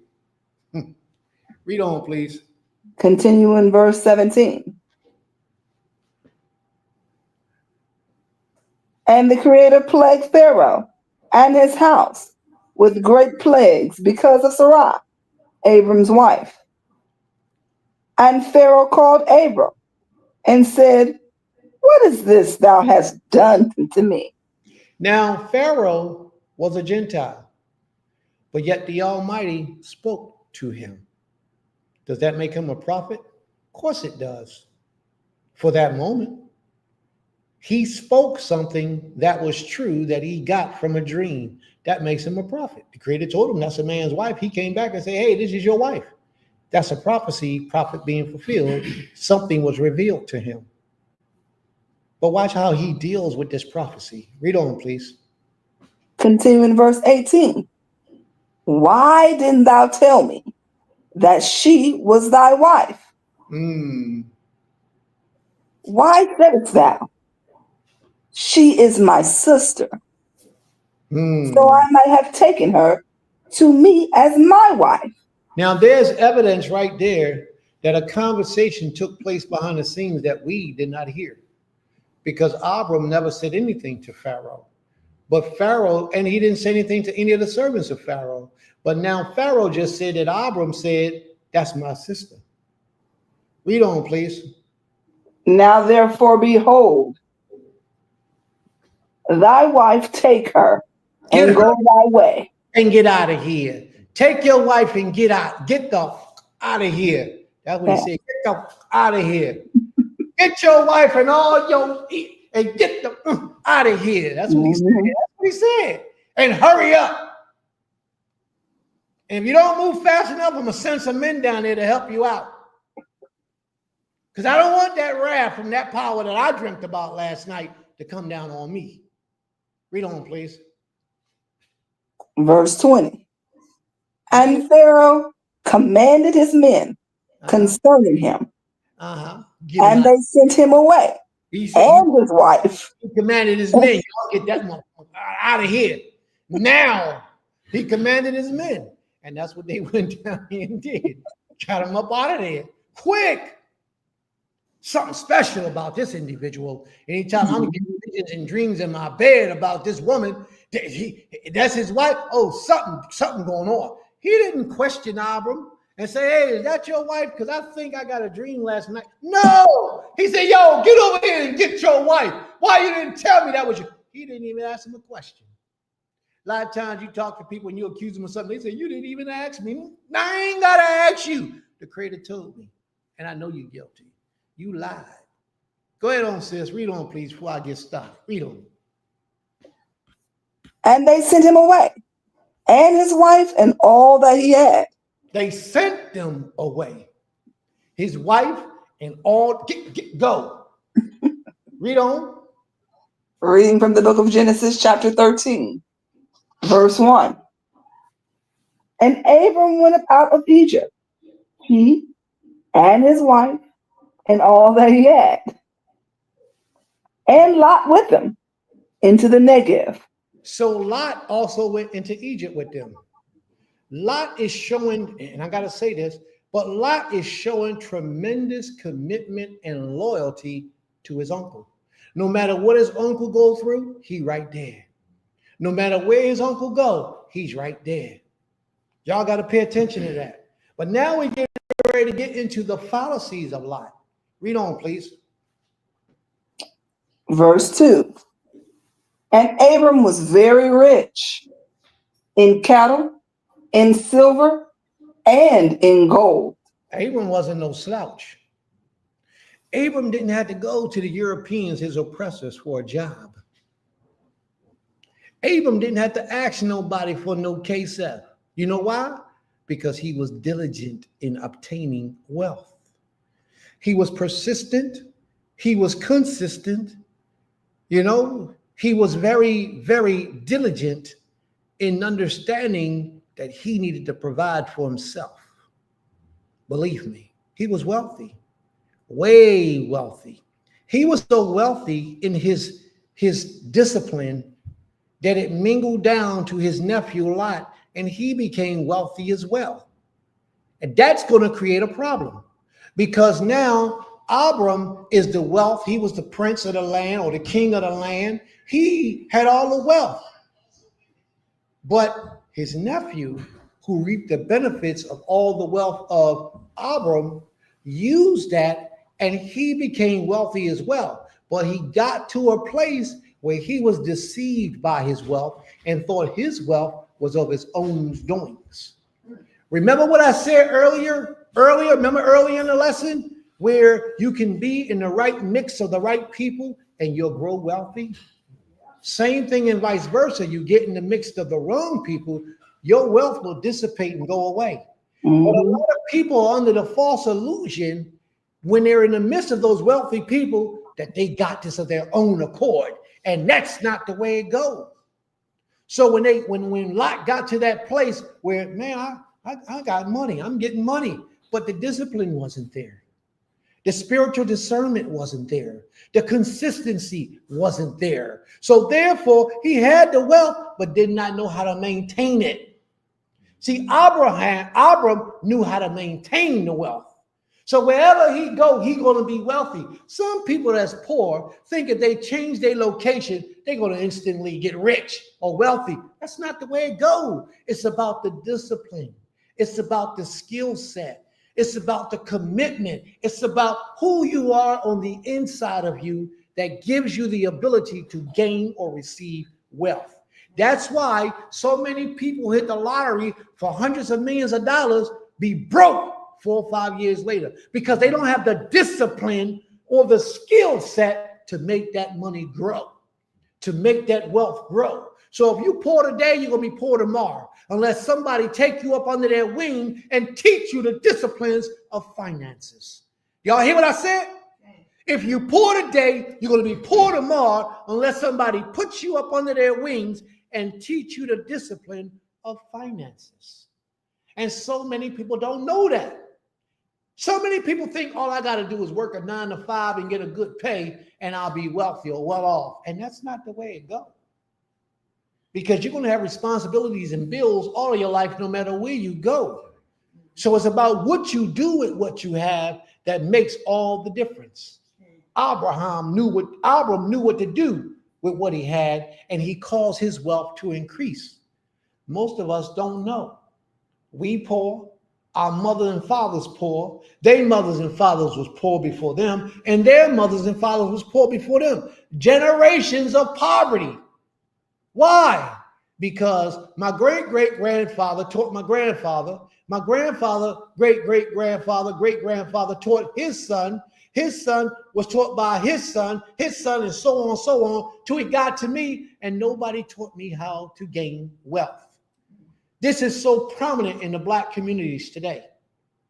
So many of our people are poor and poverty-stricken because nobody ever took the time to teach us how to gain wealth.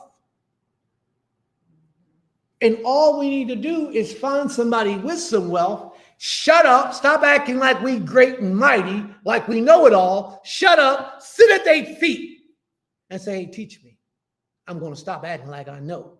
Teach me. Because obviously I don't know. And if you don't know, you got to go to somebody who do know so they can teach you. I can't tell you how many people I call up on the basis when I get in a situation, I want to know the way out. I got one, he's a doctor, Dr. Joseph Williams. I'm on his phone every time I need to know something, to learn something. And so I'm sitting at his feet. And he ain't even an Israelite. You follow me? Oh, I got him. I'll call him quick. Oh, I need this. I need you to tell me how to do this. Yep, they're too proud. A lot of people are too proud. And you're not begging. You're just asking for some instructions. And anybody of your people who know these things should be more than willing to give them things. But a lot of our people are too proud. Like I teach a long time ago, I taught this and I will ever teach this forever. If you wax poor and you got a man with some substance in your community, in your neighborhood that you know, call that brother and sell yourself to him. Yo, bro, I'll serve you for 5 years. Teach me how to take care of my family. Because we don't know. If your fathers ain't teach you and your mother didn't teach you, then you got to find somebody that knows so they can teach you. Listen, this is what I'll do. You provide what I need to take care of my family. Make sure we got food, clothing, and shelter. The 3 necessities of life. And then I will serve you in exchange for that for 5 years. But you got to teach me how that when I get away from you, I can grow. But we too proud and arrogant to do that today. We think, oh, Prince just want a nigga to slave him. That ain't the way it goes. Prince want a nigga to raise up from niggerhood and become a man. We got to stop playing these games, family. We got to stop playing these games because we're going to be in poverty. You will be in poverty. Your child going to be in poverty. Your children's children going to be in poverty because they don't know. And even if they get some money, they're going to blow it fast because they don't know what to do with it. I remember I was about 25 years old and a guy I knew from down in the projects, when we used to live in the projects, what did he do? Oh, he was in a car accident and got $18,000 at 20-something years old. He got $18,000. He was broke the next month. You know why?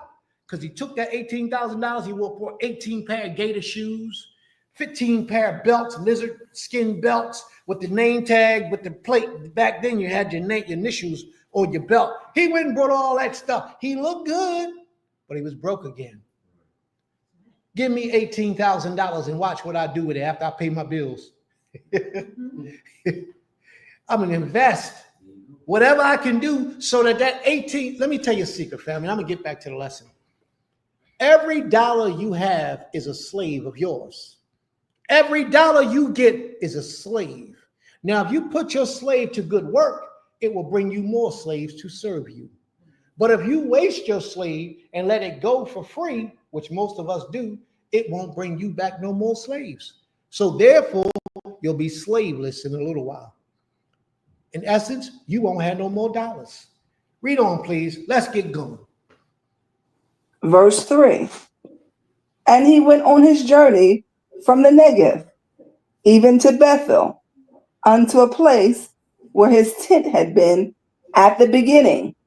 So he went back to his land that he owned. Read on. Between Bethel and Hai, unto the place of the altar, which he had made there at first. He claimed this land and built a temple and put it there and said, this is for the Most High. Read on. And there Abram called on the name of the Most High. And there he began to call on the name of the Most High again for the second time. Read on. Watch this. Verse 5. When he began to call on the name of the Most High, something happened. And watch what happens. The Creator is going to cause a separation in his life, one that he had no control over. Watch what happens. Read on, please. Verse 5. And Lot also, who went with Abram, had flocks and herds and tents. And the land was not able to bear them. Stop, stop, stop. Read that verse again, what Lot had. Verse 5. And Lot also, who went with Abram, had flocks and herds and tents, and the land was not able to bear them. Lot had just as much as Abram had. But Lot got all he had because of Abram's wisdom, because of Abram's discipline, because of Abram's teaching. That's how Lot got so wealthy. Did you remember the story of Sodom and Gomorrah when fire fell from heaven and Lot had to run? Do you remember anything in that story where Lot had men serving him? Do you remember anything in that story where Lot had tents, where he had cattle, he had asses, he had goats? Did you remember anything in that story where Lot was wealthy? Lot was destitute out of his mind. You know what he was doing? He was sitting down at the head of the gate, waiting for people to come in, trying to make his dollar. Do y'all understand what I'm saying to you? When he was with that righteous man, he was getting it. He was rolling wealthy. But he didn't understand that his wealth was because of his uncle and not of his own accord. He didn't know how to maintain that wealth. And at that time, in the 19th chapter of Genesis, Lot was broke. He was living in a house, a little small house, just Lot, his wives and his daughters. That was it. Nothing else.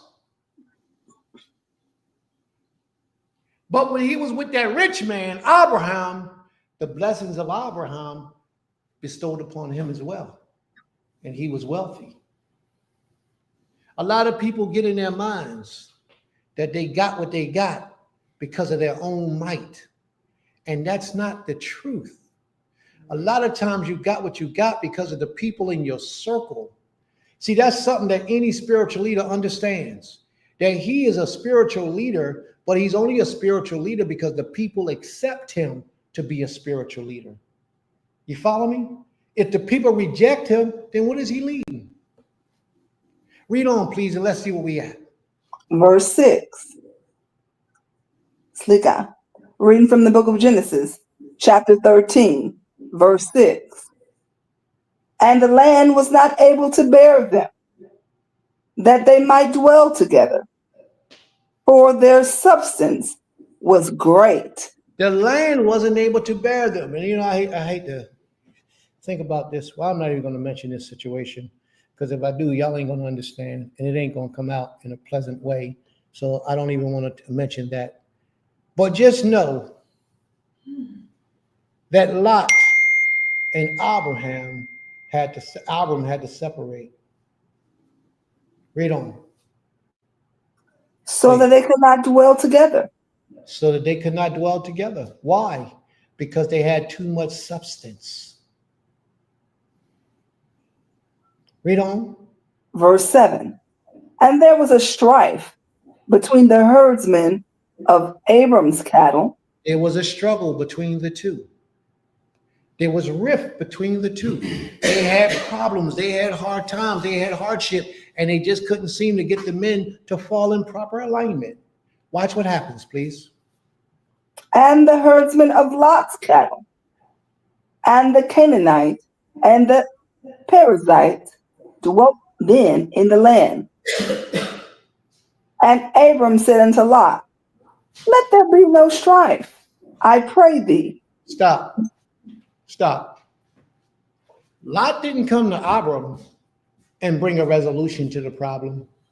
The wise man, the man with the wealth, went to the brother. I'm gonna say brother at this point because he's gonna say brother, but the nephew, the lesser wisdom man. He went to him and said, hey, let there be no strife between us. And I told you earlier, I want you to watch Abram's attitude and watch Lot's attitude. So far, Lot's attitude is, I'm just as great as you. I could do what you're doing. I can make this work. I could do this on my own. I don't need you. That's Lot's attitude. But Lot was deceived. Lot didn't understand. Lot didn't know. He didn't know. To serve this king took a lot of work. To maintain that wealth took a lot of work. To be a loyal and walk in your integrity took a lot of work. Lot didn't understand.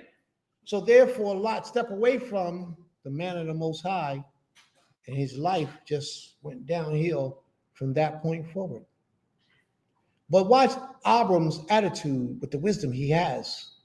He looked for a resolution to the problem. And he was so humble in his approach. He said, look, my nephew, well, actually my brother, he gonna say my brother, look, my brother, we got a problem.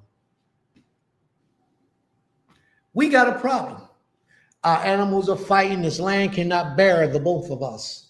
It can't bear us. We got too much substance. We got too much going on. The Most High has been good to both of us. We got to separate.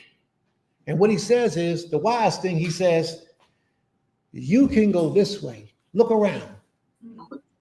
And you choose where you want to go using your eyes. But he had no spiritual discernment. Therefore, he didn't know what was the best decision. He only used his eyes to determine where he wanted to go, what looked good. That's right. And what looked good to him was the city of Sodom and Gomorrah, the plains around that city, because they had it going on out there. They had it going on. And when they looked over there, they said, oh, it's a lot of water over there. My cattle can drink. My servants can live. We can get it in right there in the city. And what did they do? Watch what happened. Abram is so humble. Abram says, listen, if you choose to go that way, then I'll go this way. And if you choose to go this way, then I'll go that way. We just got to separate at this time. It doesn't matter. Let's just go and watch what happens. Read on, please. Verse 8. And Abram said unto Lot, let there be no strife, I pray thee, between me and thee, and between my herdsmen and thy herdsmen, for we are brethren. He said, we are what? Brethren. Yeah. And what it really means, we are family. Mm-hmm. You do for family outside of how you do for others. But family that you do for has to show themselves worthy of being done for. Other than that, you treat them just like you treat others. Read on, please. Verse 9. Is not the whole land before thee? Separate thyself, I pray thee, from me. If thou wilt take the left hand, then I will go to the right. Or if thou depart to the right hand, then I will go to the left. He basically saying, whichever way you decide, whichever way you want to go, there's no shenanigan here. I'm not trying to trick you. I'm not trying to abuse or take advantage of you. Whatever way you decide you want to go, I'll go the opposite way. He said, I ain't worried about being in the better land because I trust the Creator. Even that barren land, the Most High will provide for me on it. Lot had no trust in the Most High. He did learn from his uncle, but he did not learn the master discipline of life. He did not learn that. That he didn't build his own. There you go. Read on, please. Verse 10. And Lot lifted up his eyes and beheld all the plain of Jordan. Watch what he did. It says he lifted up what? He lifted up his eyes. He lifted up his eyes, which means he looked with his physical eyes for the beauty of the land. He did not make prayer to the Almighty. He did not use spiritual discernment. See, Abram at the time, what Abram did was he trusted the Creator. He said, whatever you choose, I'll do the opposite because I trust in the Most High. Watch, read on, please. Verse 10. And Lot lifted up his eyes and beheld all the plain of Jordan, that it was well watered everywhere. It was what? Well watered. He saw all that water. He said, my animals can eat. My men can live over there. I could put all my tents over. Oh, yeah, we're going to get it over here. But that was right by Zoar. Read on, please. That it was well watered everywhere, before the Creator destroyed Sodom and Gomorrah, even as the garden of the Most High, like the land of Egypt, as thou comest unto Zoar. He said, you want to say something? I just wanted to say, like, what I noticed is he didn't look at what surrounded that land. He just looked at that particular spot. And it just reminds me, even now in this day, when we out seeking land or where we're gonna live, we don't look at the neighborhood or the people that we may have to move next to, or what's actually developed there. We just look at, oh, that's a beautiful apartment or a beautiful house, but we don't even understand what's killing the land, or what will kill you in the process of being in that space. What I think my wife is saying, this is the best way I know how to add to what she just said without jumping on what she said, is that most times when we move a place, we don't ask about the spiritual essence of the place. We don't. We just look at with our eyes and say, oh, that looks good.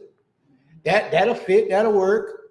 I think I could do pretty well right there. We don't think about the spiritual aspect behind it. Therefore, Lot didn't look at that either. And he made the mistake of a lifetime. I promise you, if he had the opportunity to do it again, he wouldn't do it.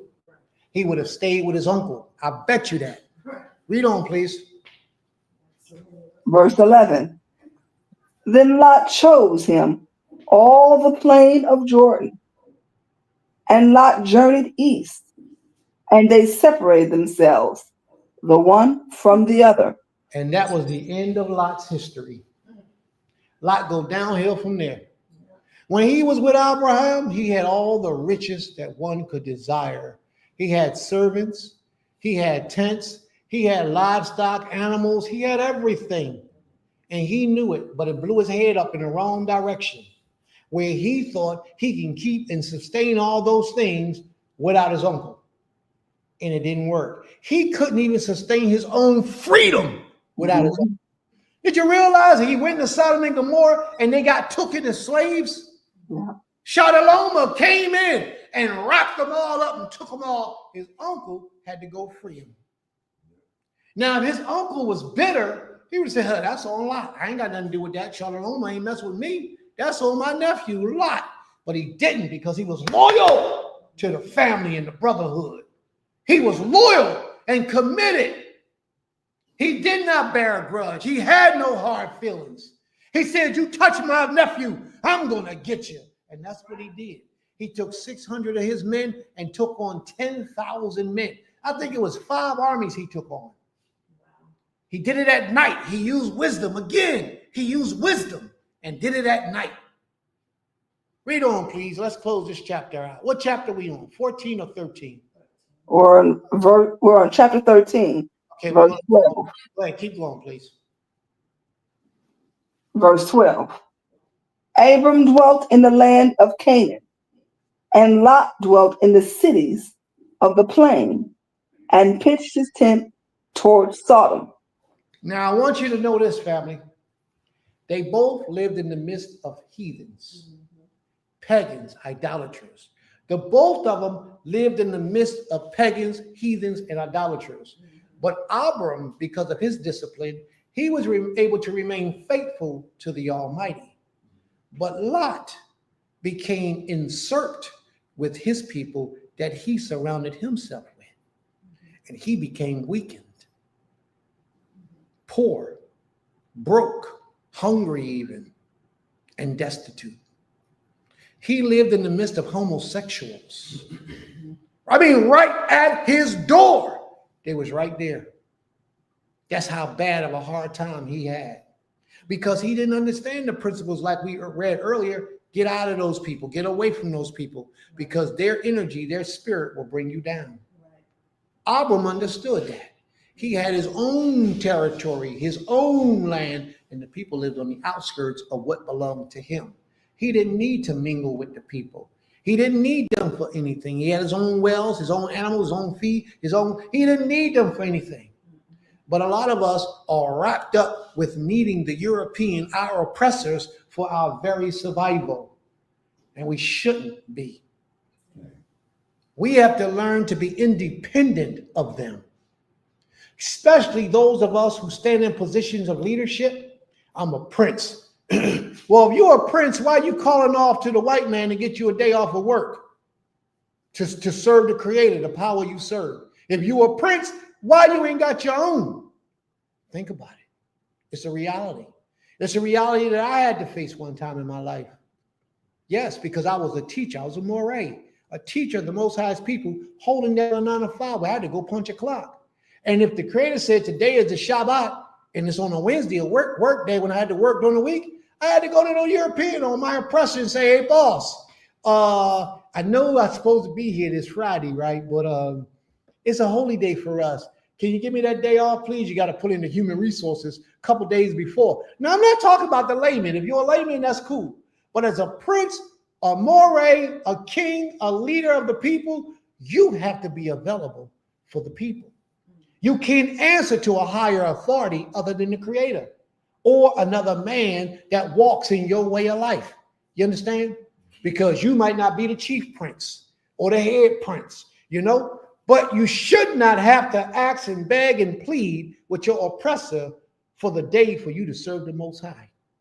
Shouldn't be that way. But that's the way it is. And a lot of people will get angry with me because of this. A lot of people, because they the ones that got to beg. They the ones that got to go. They're going to get angry with me. But the reality is you can't find nowhere in the scriptures. That's what everybody always like to go to. So therefore, go to the scriptures and find where an Israelite had to ask an oppressor for a day off of work so they could serve their king, the creator. Go to the scripture and find it.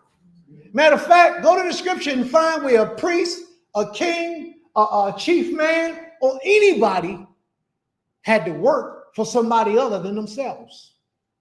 Show me in the scriptures where that's at. I don't know where that's at. It doesn't exist. All of our people were self-sufficient. And if they worked for anybody, they worked for the king. And if the king took a holy day, everybody was taking that holy day. But the leaders, matter of fact, the Most High set the Kohanim up, so the Kohanim didn't have to work nowhere before the Almighty. And you were supposed to run them jewels and them treasures and that wealth and that food and all that cattle to the Kohanim so that they didn't have to go to work for anybody to maintain their livings. We all twisted up, family. We ain't got it right. You should not have a prince out here suffering. You shouldn't. You shouldn't have a king, anybody that call themselves a king, out here suffering. You shouldn't have a Kohen or any Kohanim on a street corner begging for bread. You shouldn't have it because the anointing of the Most High is supposed to be upon those individuals. That's just the truth. Maybe that's a testimony that they ain't who they think they are. Maybe that's the first realization of that we ain't who we think we are if we got to go to our oppressors to serve our creator. And I'm talking about chief men, people who walk around with titles of nobility like they are the bomb, because we got a lot of them that do that. And just because they don't talk down to the people don't mean they don't think they're the bomb. If they accept that position in their lives as a chief man, as a head man, as a spiritual leader, then they have to live up to that. Just like we talked earlier about the priests, the Kohanim, the Moshiach and princes and leaders, they have to live up to that. They have to live up to the position that they have. It's just that simple. Become self-sufficient and put the needs of the people before your own needs. We have to do that. But too many of us are putting our own needs before the needs of the people. I watched Morey Samak this morning. This afternoon during a break, I went to Morey Samak class and I watched some of Morey Samak's class. And Morey Samak says something about, he was cursing them people out hard. People who call themselves elders and leadership. He was talking about them hard, about how they got people coming in to eat. And the leadership, the elders are up front and they ain't got but a little bit of food. The elders and leadership eat first and then gonna ask for seconds. And they already said, well, the women didn't eat yet. And the men serving the food didn't get to eat yet. But yet he understood he got to do what he told. So therefore he did what he was told, but yet he understood that they were wrong. because the people did not have a chance to eat. And here it is, you ate in 1 second and there's already not enough food. It's because that leadership don't put the people's needs before their own. Had they put the people's needs before their own, the people would have ate first. The people would have ate first, and the leadership, if there wasn't enough food, would have been hungry. That's the sign of a great leader. He eats last. He makes sure it's enough for the people first before he starts thinking about how he gonna eat. That's the sign of a great leader. But too many people are worried about self. They're not worried about the needs of the people or how the people are going to suffer or how the people may not have enough. They don't care. As long as their souls are satisfied, they cool. And if they feel like they're not getting enough, they'll find another way so that they can get enough, but forget the needs of the people. And that's sad. But they call themselves princes, Maureen, elders, priests, Kohanim. This is the titles that they walk around with, but don't know how to serve the Almighty's people. But the Most High sees everything. Ain't nothing slipping his eye.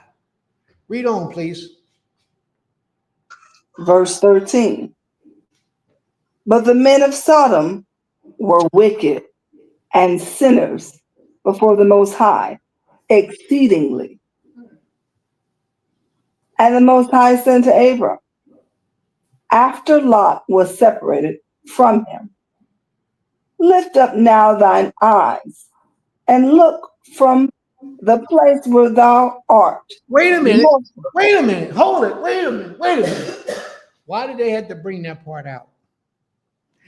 That the Most High said to Abram after Lot was separated from him.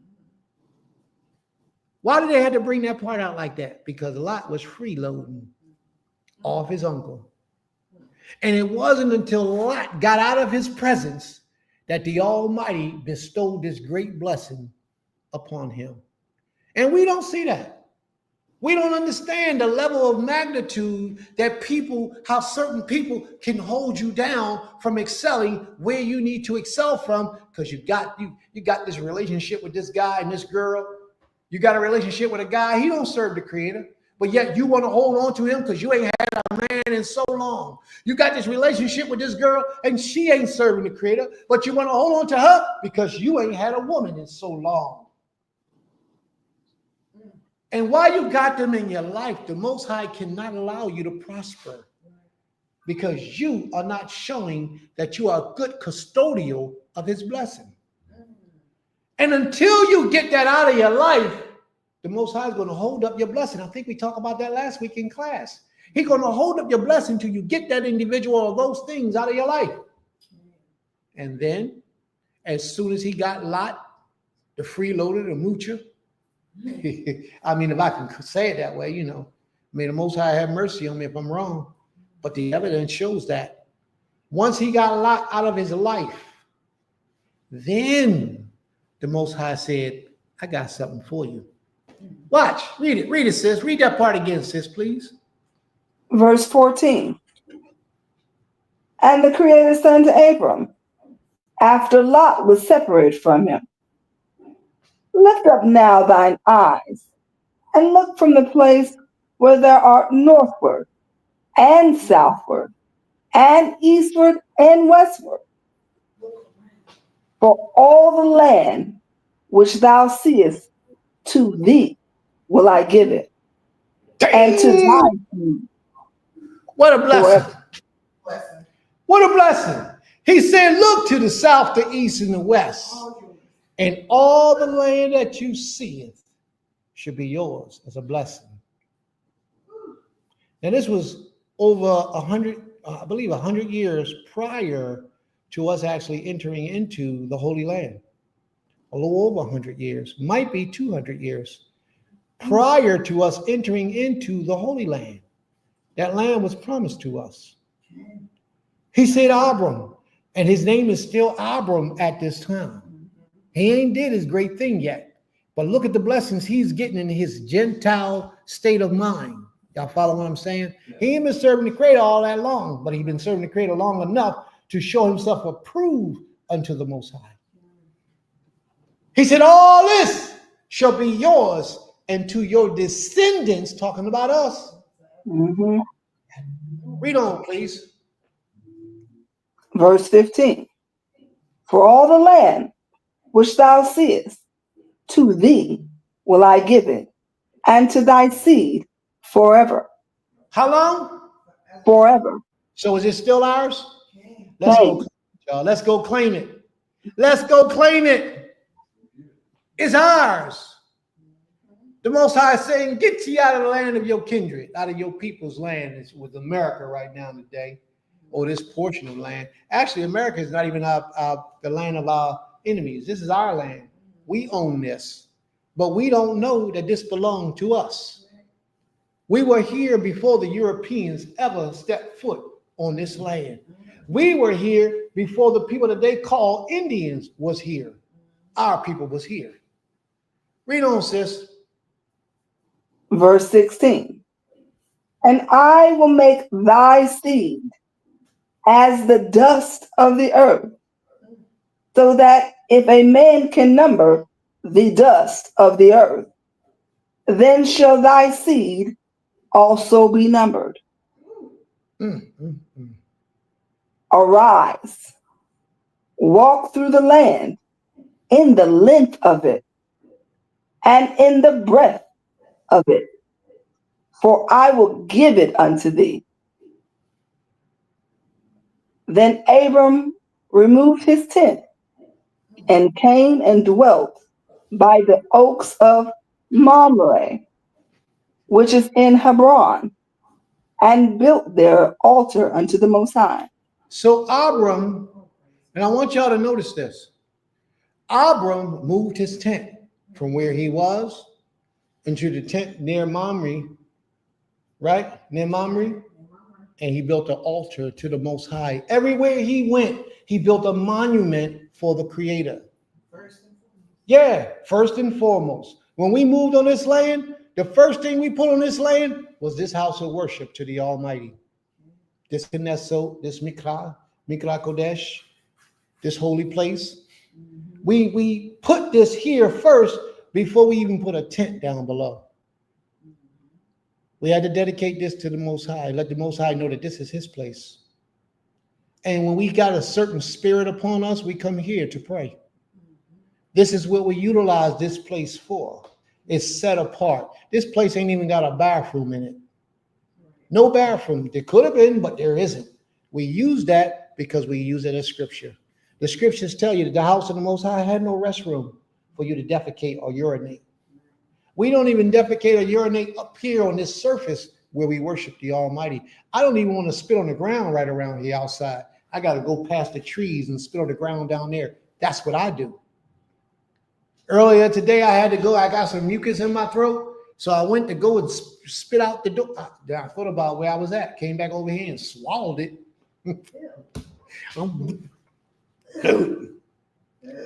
And that's real. That's how sacred this ground is to me. That's just to me. It might not be that way to everybody, but to me, this takes first precedence over everything. And we got to keep it right. My sister, thank you for your readings today. Thank you for taking the time to expound for us in our hearings the Most High's words and how we can better ourselves through the teachings of our father Abraham. Greatly appreciate it. May the Most High be praised. Are there any questions or comments, family, before we close out? You got a comment? Yeah, but I can speak on it. Yeah. Okay. One part in there towards the end when he said, like, Abram, you take the land, and then Lot took the cities, went into the city. It just reminded me, of what, some of us are trying to do today, to get into our lands, to separate ourselves from the cities. Because as you even stated, in the cities, everything is right there for you to just get involved in, all the wickedness that you get, all the homosexuality, all the profanity, all the things that the Most High tells us to separate ourselves from. As soon as we walk out our door, we're there. Like in Atlanta, if you happen to get on the wrong side of Piedmont Park, you're in a whole space of just homosexuality. It's a whole Yes.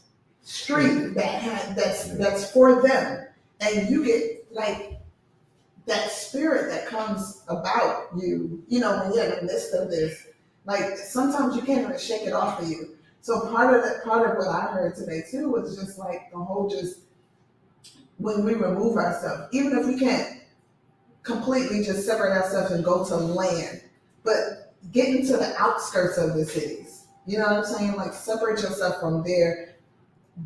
Slowly begin to separate yourself so that you are seeing and basically what you said too, the blessings will come. Because when you're in the midst of wickedness, you can't get your blessings.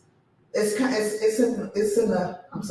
the same thought of like when you're trying to think, but your mind is so discombobulated from so much stuff that the right thoughts aren't going to be able to get to you because it's trying to battle everything else that's around you or that you've been, so succumbed by. So I just, I thought about that, and then I thought about how people who aren't even, who don't even practice our way of life, who don't call themselves Yisrael or Torah observers.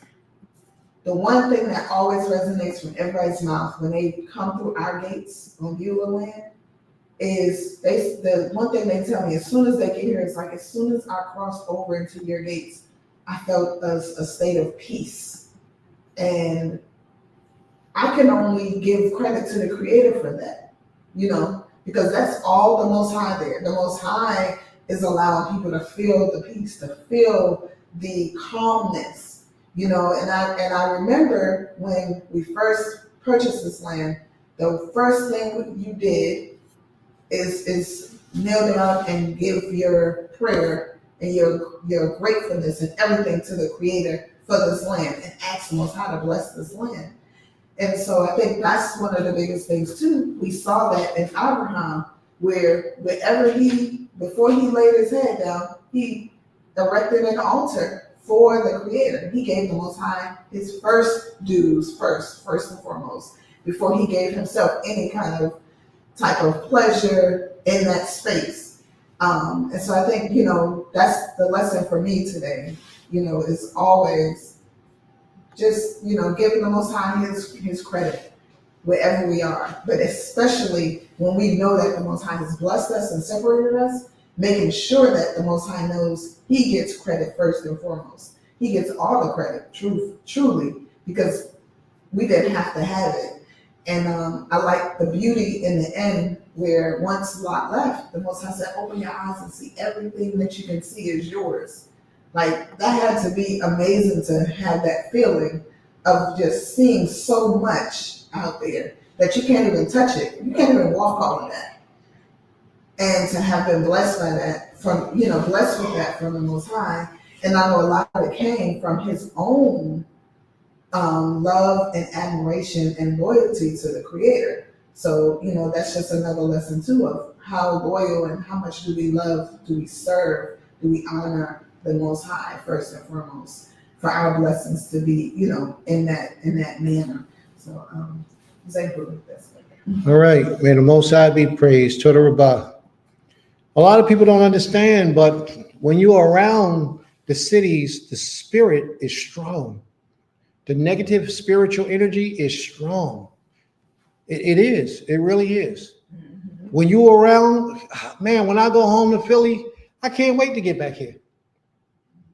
I can't. And it's a lot of distractions out there. When I get here, I can get stuff done. There, I'm always working on other stuff and not spiritual matters like I do when I'm here. You know what I mean? It's a difference. Those spirits are prevalent in the cities, but a lot of people don't understand that. A lot of people don't understand that. Are there any other questions or comments, family? Cane Prince. Gotcha, sis. You got it. Shalom, shalom, Prince.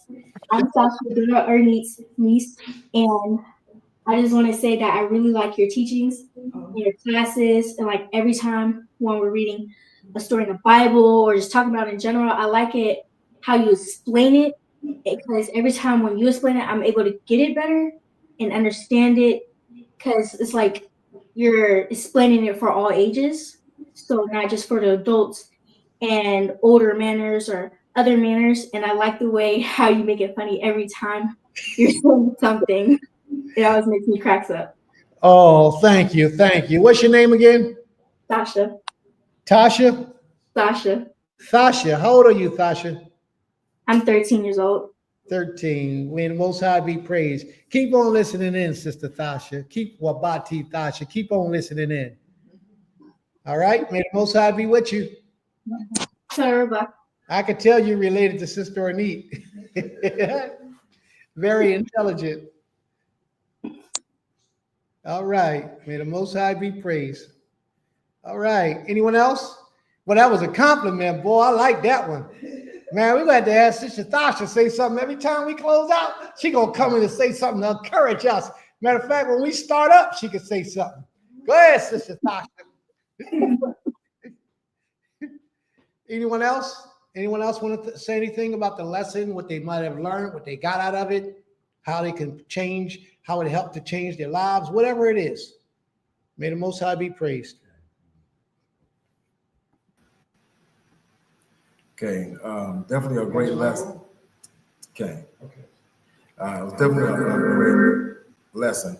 And as always, and I just have to ask Princess, well, I don't know what we're gonna do with you, but just listen and learn. But you do make it interesting. You make some great points, because really there's nothing like having your own land, like I said, that place of tranquility, that place of shalom, where you can think, you can breathe, you can relax, you can be at ease, and just out of the hustle and the bustle of the city. Just because the city is fine in for what it's for, but when you have your own land, your own trees, your own dirt, your own whatever, you can make some things happen. Like I said, you got your own wells, you got your own water, your own land, grow your own food. Self-sufficiency is key. And so, yeah, and the key is, like I said, just being a great steward of what the Most High has blessed us with. Got to be a great steward of what we have, and in that we will be kept and we will be maintained. So that is definitely the lesson. I just popped you up.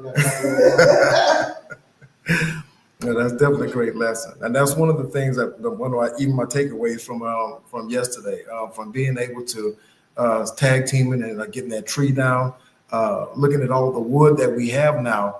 It's going to be a grand fire, because not only did it provide, it's going to be a fire out of this world, but there was also wood left in reserve for heating, for cooking, for whatever we need it for. Like I say, the land will provide. The land, because the Most High has given us the land, His principles. The land is governed by His principles. As long as the earth remains, there remains seed time and harvest. So as long as there is still earth, there is seed time, there's harvest. That means that regardless of the season, we are able to produce food, not just in the spring, not just in the summer, but there are also winter crops. And even now, to prepare your crops for the winter, because many crops love the winter. In fact, your greens and different things like that, that's when they get sweet, when that first frost hits. And so it's time to start getting in the ground and make some things happen. So I'm excited and renewed. May the Most High be praised. May the Most High be praised. So what that means is, if you're a farmer and you know anything about farming, give us a call. But you got to be serious about it.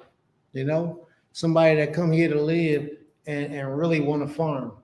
So come on. And if you're somebody who wants to learn how to farm and really serious about making that sacrifice, give us a call. If you're a teacher and you don't mind helping the Most High's people, the children, learning, being educated, give us a call. We need teachers.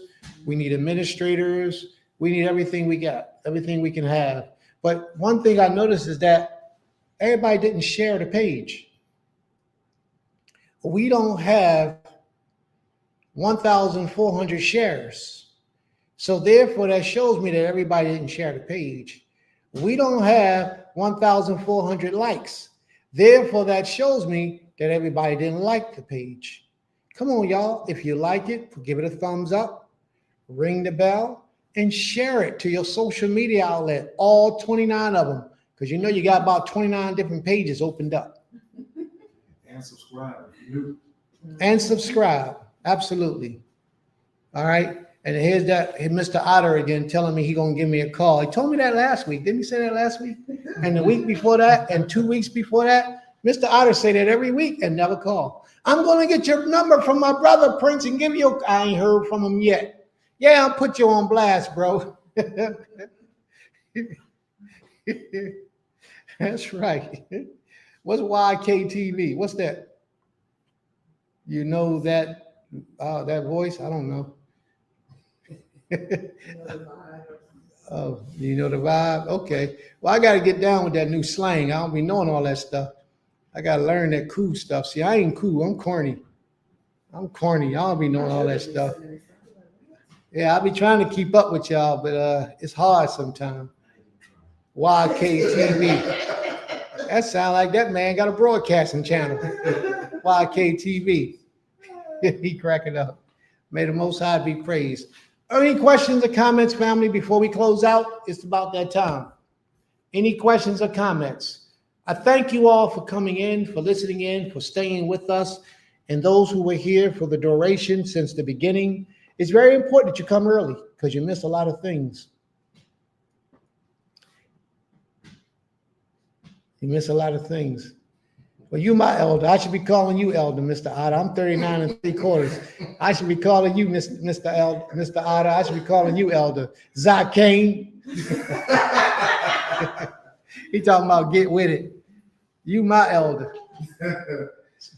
So may the Most High be praised. We're going to close this out with prayer. Hey, listen, Mr. Otter, can you come on and make prayer for us, Mr. Otter? Are you in a surrounding where you can do that? Gave us a great prayer last time. I'd like to see it again if you don't mind. Are you in a place where you can make prayer for us, Mr. Otter? I sent you the link if you're willing to come on, if you can do that and close us out. If not, we got it. All right, absolutely. We got you, Mr. Otter. Come on in.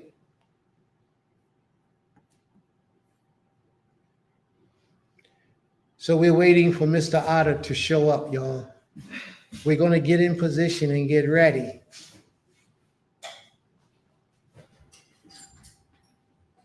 All right, there go Mr. Otter, y'all.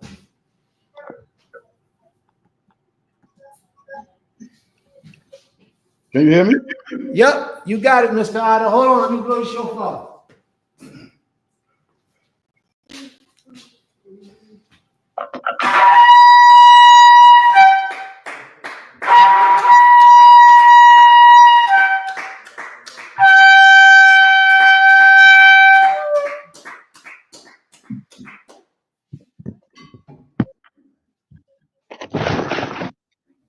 Hallelujah. Blessed be El Shaddai, who is to be blessed. Blessed be El Shaddai, who is to be blessed forever and ever. Blessed art thou, O El Shaddai, our King, King of the universe. For at thy word bringest on the evening twilight. With wisdom openest the gates of heavens, and with understanding changes times and various seasons, and arrangest the stars and watchest skies according to thy will. Thou createst day and night. Thou rollest away the light from before the darkness, and the darkness from before the light. Thou makest the day to pass and the night to approach, and dividest the day from the night. El Elyon is thy name, a king living and enduring continually. Mayest thou reign over us forever and ever. Blessed art thou, O El Shaddai, who bringest on the evening twilight. With everlasting love thou hast loved the house of Israel, thy people. A law, commandment, statute, and judgment hast thou taught us. Therefore, O El Shaddai, when we lie down and when we rise up, we will meditate on thy statutes. Yea, we will rejoice in the words of thy laws and in thy commandments forever. For they are our life and the length of our days, and we will meditate on them day and night. Mayest thou never take away thy love from us. Blessed art thou, O El Shaddai, who lovest thy people Israel. Baruch Shemeka, Baruch Yemineka, Baruch Torateka, Baruch Querushateka. El Elyon Melech, El Elyon Malach, El Elyon Imlok, Leolam Wayer. Baruch Shem Kabor Malkuto, Leolam Wayer. Baruch Habor Elohim Mim Komo Melech Elyon. Hallelujah, Leolam Wayer. May the Most High be praised. Toda Rabbah. Baruch Thank you, Shemo, Mr. Otter. Baruch Shemo. Thank you, Mr. Otter. We greatly appreciate you taking us home like that. Time, my brother. See all that gray hair you got? Because you older than Ten. me. Because you older than me. Go ahead. May the Most High be I praised. stopped being a man and I've learned to accept my grades, you know? All right, family. Are there any other questions or comments before we close this out? Because once we gone, we gone. Baruch Shemo, Baruch Shemo. Tell the Rabbah. All right, Imam. Shalom, shalom, everyone. May the Most High be with you all. Lala Baruch Shemo,